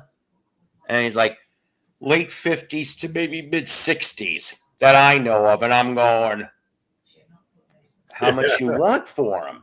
And he goes, Paul, I just want to give them to you. I'm going, you don't have to. He goes, I want you to have them. He goes, I know you like this stuff and you'll appreciate it. And I go, this is true. Wow. This is very, very true. So sometime this weekend, I may have some new vinyl finds, possibly to show, I hope. Very cool. Yeah. And then let's see here. Whoa is what? Yeah. See, I don't know if any of you people have dealt with dead people's record collections. I get a little bit unnerved. I probably shouldn't. But, you know, when they have good taste. That would be a good label. Dead Guy Records. Oh, man. I always thought earwax would be good. I think somebody's got that. I've heard, yeah, seriously, I think so. The famous story of Ram Jam. Oh, you betcha. First album. I love watching reactions to that song. Yeah, oh, Black Betty, Ram, you know, here's the thing, though. So that Black Betty song, even though, yes, it was written by Leadbelly, I don't know when, and they did what they did for it, and oh my God, the guitarist of the Lemon Pipers, of all people, to go from Green Tambourine to Black Betty 10 years later is a very long stretch. But you ever hear Robert Goulet's version of that? Oh my God. Goulet, no, but here's you what I was gotta getting. hear it. It's fantastic. Well, here's the thing, though. There is a 45 from some unknown Southern band that did Black Betty, and I'm telling you, it's pretty close. While you guys are talking, let me see if I can find that, because I'm telling you that Ram Jam pretty much did a paint by the numbers on that one. Yeah, I haven't got very many free records, you know, but the best way to do it, man, tell everybody you collect records, and then that's how you word of mouth, man. Oh, and I have, and I'll tell you, one of the largest collections that I ever had was from a lady. She went to me one day. I worked with her, and she's like, I heard you collect. Yes. And she's like, I have a whole bunch. They were my dead husband. I'm like, oh boy, here we go. That actually was one of the first collections I ever got, was that. That's another good label, Dead Husband Records. Yeah, Dead Husband Records. Yeah, and she goes, I just want them out of the garage. I'm like, uh-oh. Right off the bat, I'm thinking garage, huh? And but I'm like, sure, yeah. I'll gladly take them. And so I went to go get them, and I go for the first box and almost break my back. I open the box to discover it's all 78s. Wow. There's like, I'm not kidding you, about 15 boxes of 78s. And I'm going, and I had a Jeep Cherokee, and I ended up having, thank God that was in town. So I had to do 2 trips. Okay. And I'm telling you, when I'm talking about it went low to the ground, it did. But when I got, it took me 2 weeks to process. I cannot seem to find the damn thing. I guess we'll have to save that for another day. So was there any good blues or anything in there? Here's the thing. There was some rock. So the 78s go from about the mid-20s to 1956. Wow. Is the cutoff, okay? So what do I end up about? Like I said, it took me 2 weeks to process all this. I get through the middle of this one stack, and there's this beautiful sun label popping out, and I'm going, oh my God, please, please, please. And sure enough, it was the 5th. It was the more plentiful sun for Elvis, the last 45. Hey, Doug, how are you? This is my buddy that lives in town here. And so, what's up, Jenny? It took me 26 years to find an Elvis son. And then, excuse me. And then the next thing is, right? So, oh my God. I ended up finding about 6 or 7 more RCA Elvis 78. I found a lot of Hank Williams Sr. and Luke the Drifters. Wow. And Bill Haley on Essex and Decca. I had both label versions of Rock Around the Clock. 78s? Mm-hmm. Wow. That's cool. I still have some of them too. Yeah. Maybe one of these days I'll show them again. But so the thing is, I ended up having to sell the Elvises because I was in the middle of middle of a divorce. I needed money, rent, et cetera, et cetera. Well, see, there you go. And so that reminds me of my radio station finds and jukebox company. This guy here, oh my God, he what was it? A quarter of a million 45s you went through, Doug, in this former jukebox distribution place I was in the next town over. I think it was like at least 100,000, if not a quarter of a million 45s. Wow. Could you imagine how long it would? And boy, oh boy, did he do it! He found some really good stuff. But he said, if I remember correctly, Doug, and if I'm wrong, tell me in the comments, that it seemed like possibly somebody was there ahead of him and might have picked some things, but Doug said he still found some good stuff. Hey, Eddie, how you doing? I'm sorry, 350,000 45s. That is a shit. Doug would know. Hey, Doug, how long did that take you to get through all of them? Do you remember? Man, I can't imagine that. Yeah, a lot of them. I probably got 5,500, maybe 6,000, and that's a lot to go through. That's like my brother Joe. 50. My brother Joe collects 45s, and you go into his spare bedroom, he's got 9,000. I'm like, oh my God, dude, that's a lot. Like, really? 45s are my weakness. It's like because yeah, they're smaller, but yes, they'll take up a lot of space. But I mean, like we've talked about, Randy, you show stuff with the mystery labels. Jeff has done some mystery labels. I've done mystery labels. I'm like, you're compelled. If it's cheap, $1 or less, you give it a shot. Damn right. Yeah, you give it a shot, and you don't feel so bad if you screwed up. It's like, okay, pass it on to somebody else. But it's really hard of a stretch for me to spend more than $1 each on a 45 unless it's something that I'm like, oh, this is some rare shit. Right. But that's very rare. Very, very rare. I think the last time I spent more than $1 on some 45s, it was actually late 60s Monkeys import 45s, Germany. Cool. And I went and I snagged them. One of them had a picture sleeve. I'm like, oh, you got to come home to me. I said, I don't care if it is a couple bucks each. It's like, come on. It took him 1 month. He said, I went through them twice to make sure oh my God. So that's like 700,000 45s if you think about it. Wow. That's a lot of work. Oh boy. It is a lot of work. But it's well worth it, when you find it. Loser said his friend gave him his 80s punk collection. Randy's collection is on fire, you betcha. I paid some money for this stuff, but I was at Dearborn Records in Dearborn, Michigan, and Been there. a punk. So I always go up on the counter and they have like the new arrivals for the 45s, but a punk collection came in. Ooh. And it was all UK imported stuff, you know. Ooh. And if you buy that stuff like on Discogs or eBay or something, the shipping will kill you, you know, because yeah, you can get them for a decent price. But anyway, these were lower. They were between, I want to say between $4 and some of them were, you know, $10 or whatever. The most expensive one was 10 something. Sure. But anyway, I had a stack of these things. I was just pulling it out, you know, and then I'm like, oh shit, I better add this stuff up, you know.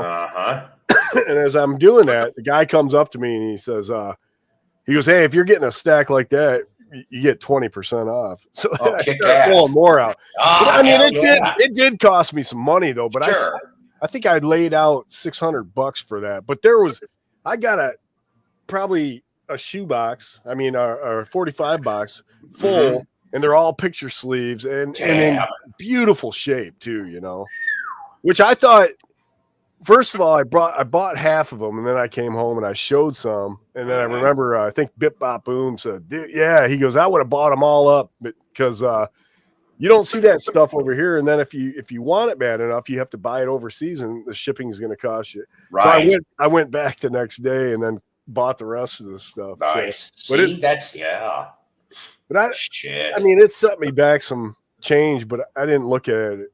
I just said, you know what? Who cares? Right. We'll never come across this stuff again, you know? Exactly. You just got to take a chance. Yeah. So I got to clarify. So Doug said $350,000 in Bentonville. That was the jukebox company. $150,000 in Muskogee, Oklahoma, and another $250,000 in Grove, Oklahoma. My God. Yeah.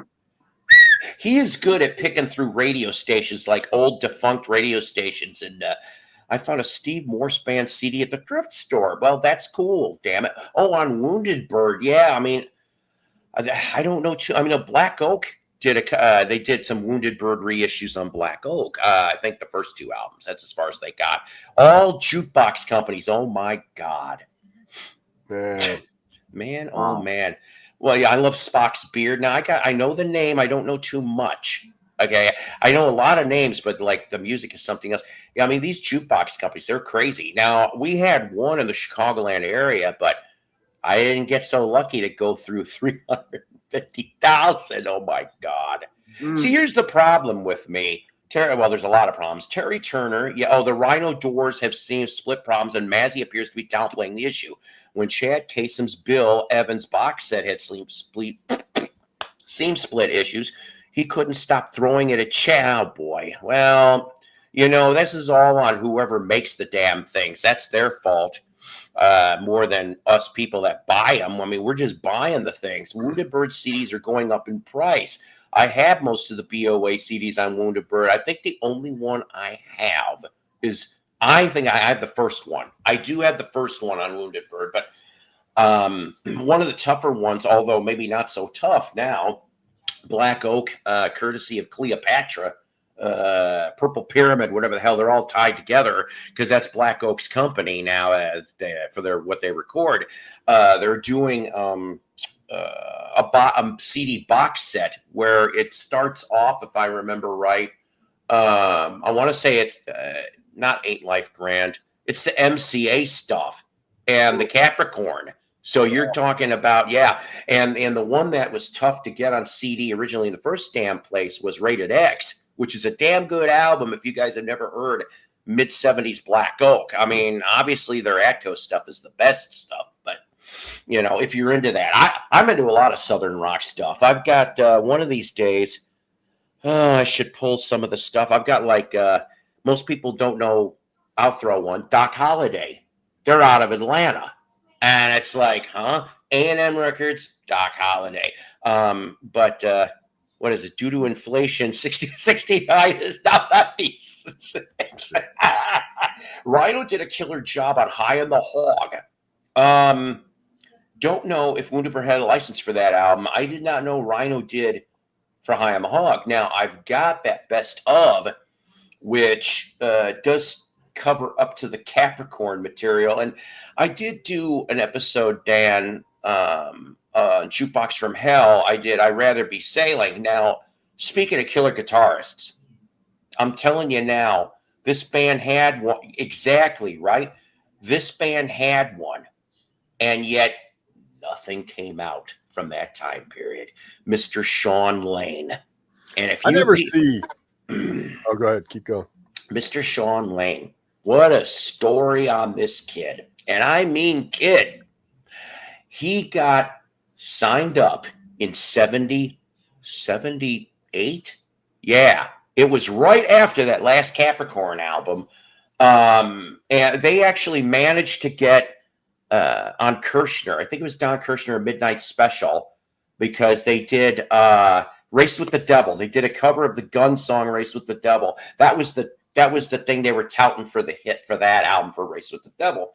Well, the thing is, they get Shawn Lane, and this kid's 14. I'm wondering if I could pull.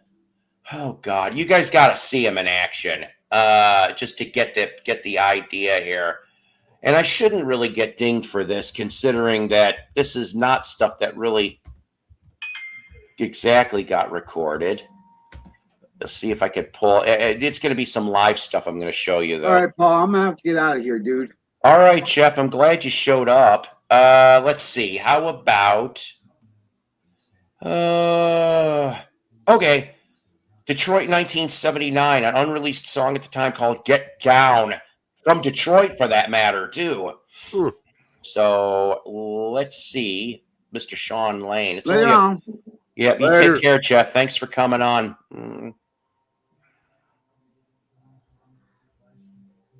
I'll just give you a little bit of Shawn Lane and see if you guys like it or not.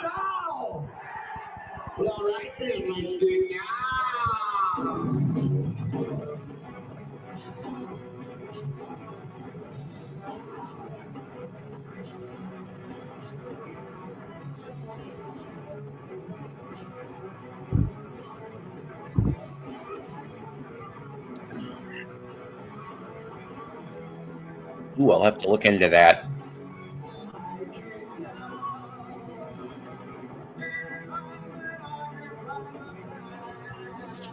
That's a mature 14-year-old. He 14 here? 14 or 15. This is from 79. Wow. He's...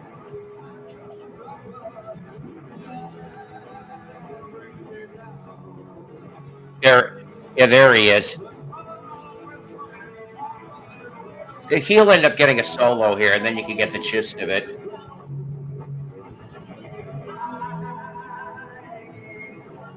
Or actually, I think I'm going to just do something a little different. This will give you a better idea. So give me a second. But yeah, I love great guitars. This guy, unfortunately, boy, did he have a tragic ending, Mr. Shawn Lane. He only was in the band for 4 years. But get this. Jim Dandy ended up signing papers for basically guardianship so he could take him out of state. Wow. For the tours that they did. And go Jim Dandy, go. Yeah, go Jim Dandy. He was... All right, here we go. This will probably be a little bit better representation. I don't have to play the whole thing. It's 6 minutes long, but this will give you guys an idea. He pretty much ended up finishing up around the Memphis area for his life. At the ripe old age, this veteran right here at the road of 17 years old. Now he's 17 at this. Mr. Shawn Lane on guitar. It's your boy right here.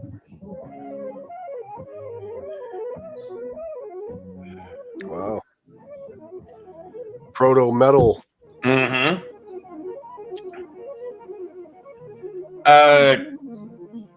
Just Dandy, believe it or not, and Soybean from Jimi Henderson from the mid-70 lineup.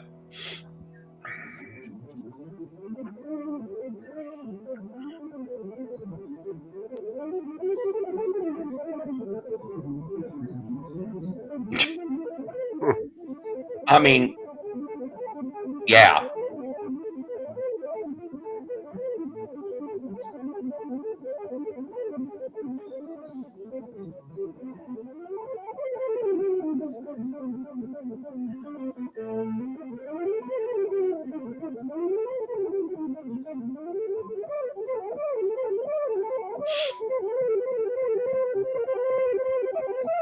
Yeah. Yeah. In a way, yeah. He had a lot of influence, as Shawn said in an interview once.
Yeah.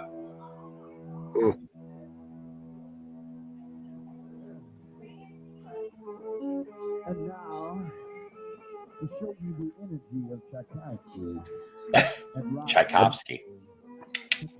Sorry, wife's calling. I'll be right back. Okay.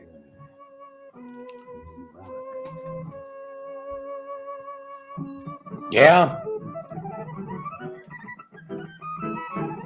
You know, I probably would agree, Shawn. I don't know where he got his upbringing exactly for music.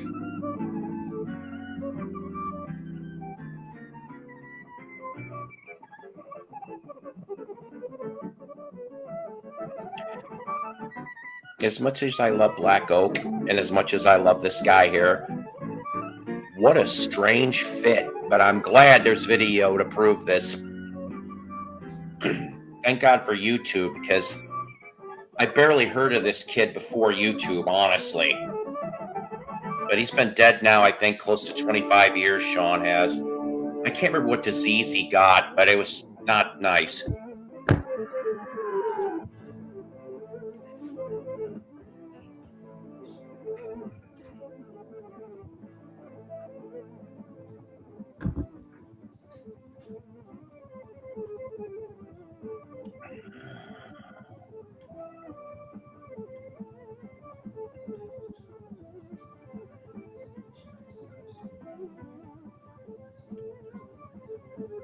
Yeah, I get you, Dan. It can get to be much.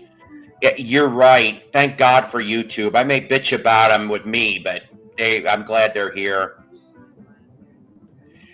Yeah.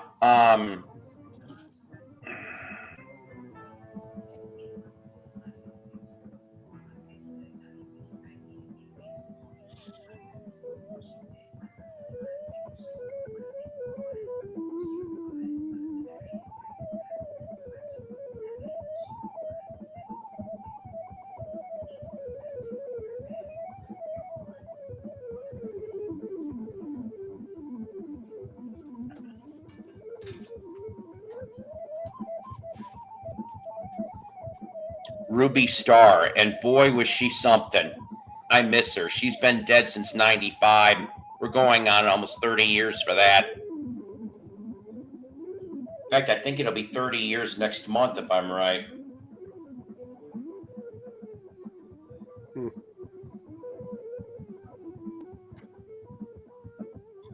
Yeah, 2003 in Memphis.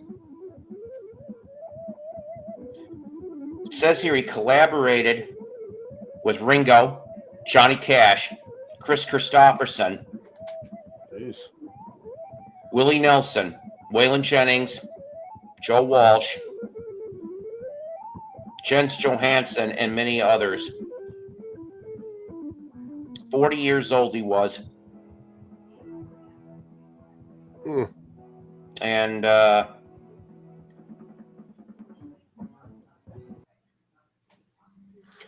we go. I wonder. So, said that he had psoriasis all his life, and after age 12, he suffered from psoriatic arthritis. Oh my God. Wow. Which caused stiffness in his joints, and after 2000 was affecting his ability to play guitar. He stated that with proper rest, he still could play gigs, etc. He ended up treating psoriasis with hydrocortisone for many years, which caused his weight to increase. And yeah, if you see some of his final stuff, you're going to know he doesn't look anything like what you just saw, unfortunately. And it said that over time, he resulted in him having Cushing's syndrome. Now, I don't exactly know what that is, but he backed off taking the cortisone, but the psoriasis would flare up, and he would need prescription painkillers to deal with the symptoms of the condition, and the side effects of the meds created a vicious circle, complicating matters. For many years, he did not have medical insurance coverage. Well, gee, most musicians, no offense, didn't. And in 2003, he started having difficulty breathing and was told he would have to remain on medical oxygen for the rest of his life, and died later that year of lung-related illnesses in 2003. Wow. I know. I'm all telling you. Psoriasis. That's strange. I mean, and then, like I said, most people don't know who the hell Shawn Lane is. And for many, many years, I didn't know either. Yeah. It's just like, okay, I didn't know right away either. And this is weird considering I bought the album on clearance. Jason Becker, when he was with DLR. I'm like, David knew how to have great guitar players. Okay. Yep. There's certain acts that just were very damn good with that shit. And, but Becker, I mean, he's still alive, but oh my God. So people like that they were not flash in the pans, but they were like burned out very fast, like a comet. And that was it. And I just feel bad. Put DLR, Jim Dandy, Greg Giuffre, and Greg Allman in the same room and let the pointing begin. Yeah. And the thing is, truthfully, Dandy started his shtick in 69. So I think he pretty much would be able to say, I'm the originator, bitch. Yeah. Yeah. Cortisone is so bad. Yes. Wow. That's sad, Doug. You're right. And here's the thing. There's no vinyl, I think, with Shawn, unless it's like tapes or reissues or stuff. It's mostly CDs. Now, he did cut something for Warner, but I didn't want to look up everything and bore you guys. Yeah, we have sick care, not health care. Yeah. So, but yeah, Shawn Lane. So, Shawn, here's the weird postscript to everything, right? So, Black Oak, and of course, up until 2021, had Ricky Lee Reynolds, an original member too. He died of COVID, complications with COVID. So they did an album before he died, and it was called Underdog Heroes. And the whole album, or should I say not most of it, some of it's cover songs, but they found a tape. They found a tape, and it was labeled 1996, and they played it, and they're like, both of them, Jim and Ricky Lee, were like, oh shit. And they forgot, and the story goes like this. They were recording in a Memphis recording studio back in the mid-90s for something or another that never, there's a lot of unreleased stuff that these guys did that never came out. And the Shawn Lane bit, they were in a recording studio in Springfield, Missouri, home of Ozark Mountain Daredevils, around 1980-81. They did do stuff. Where the hell those tapes are, God knows. Yeah. But in 96, Shawn owned a recording studio in Memphis, Black Oak, and they didn't know that Shawn owned the studio at the time until they started recording stuff. Shawn happened to show up one day, and Dandy and Ricky go, hang on one second. Would you just play what you feel, a solo for this song? And so he and forgot about it. And then they managed to put that bit into a song that they did in 2018. Wow. So that is the postscript of Shawn. Hmm. Yeah, no kidding. There is a big Uber Black Oak fan. He lives in the Midwest. I want to say Kansas or Nebraska. It's one or the other.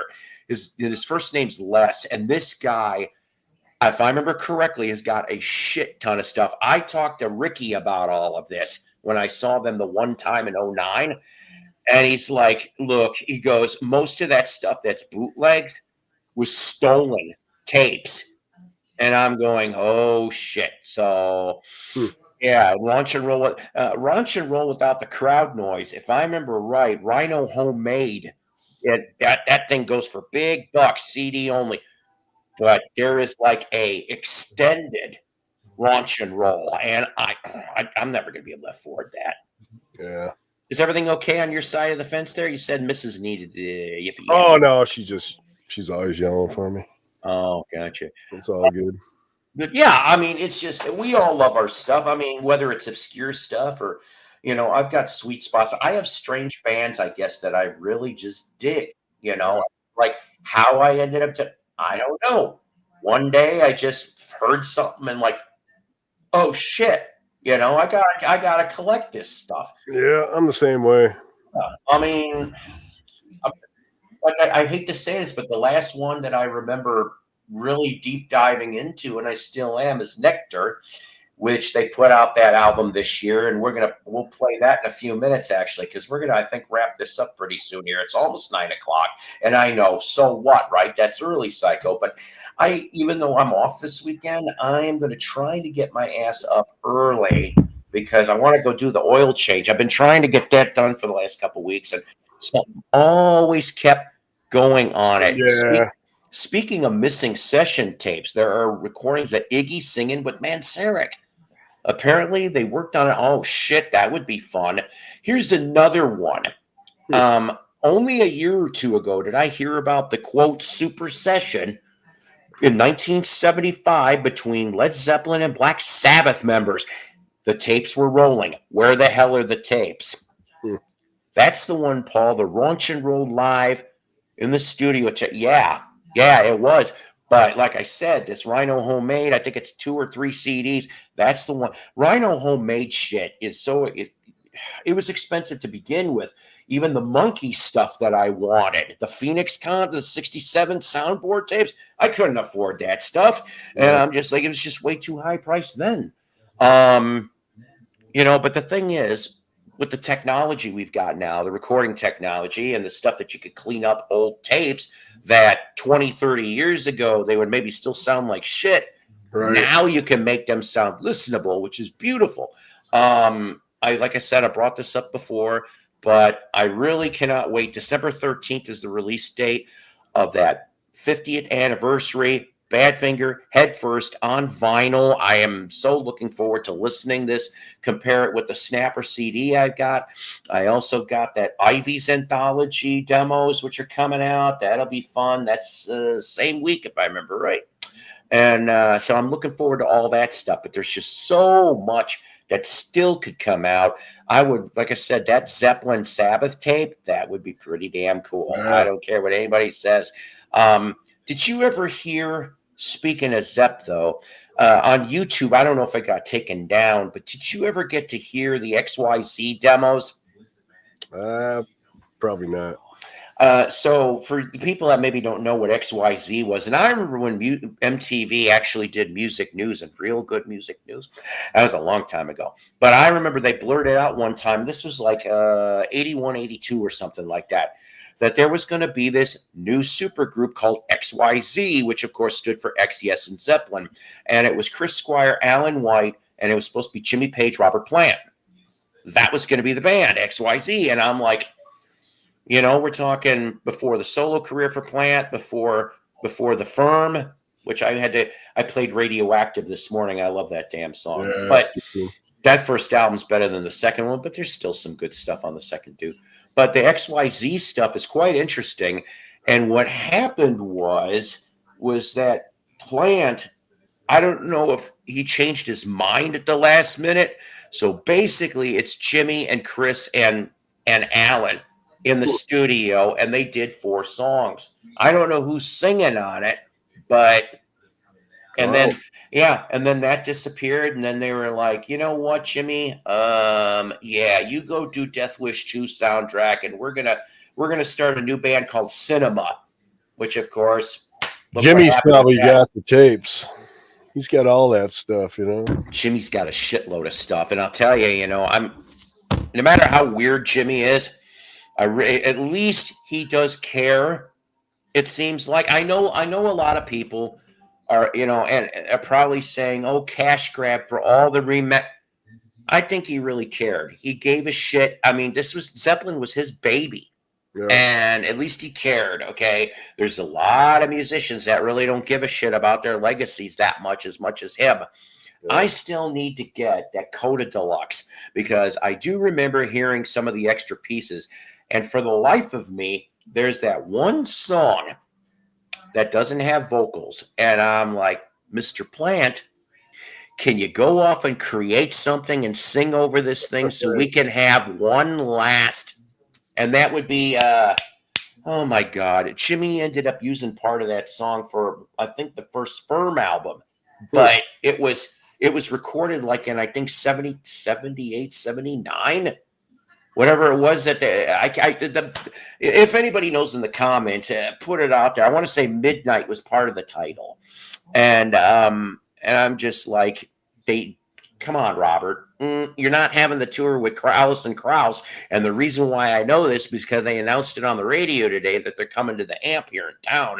And Robert's not on that one. And I'm like, wow. I never got to see any Zepp members. Closest was Jason. I saw Jason in 05 with Foreigner. That was a damn good show. I need to get going, but great hanging out. Thank you very much for you guys sticking around. I'm supposed to be at the garage early in the morning for break work. But you twisted a kidney. Oh my God. Ugh. I don't know if I want to know how you did that, sir. Yeah, those shit. Yeah, you're telling me. So let's see. I think, like I said, we're gonna leave you with a nice little song. I appreciate everybody that was here. And this one is the closing song. And I just really like this song. This is like kind of grown on me. And I know that probably Deco Entertainment will probably ding me for this. But it's 6 minutes long, but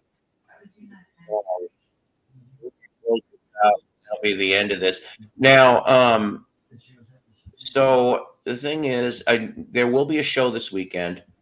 I just don't know when. So, but you know, with you guys here, and I love you people. We had 37 people in the room today, and that's great. But I do want to say something to you all. I really am. I'm not bullshitting. I'm not. I really thank you guys the time that you take the time out to come either up here or watch this, whether it's new, replay, whatever. You guys make the difference. You guys, I have said this since the first day I started this damn channel, almost 14 years ago. I said it was you guys that make the channel. It ain't me.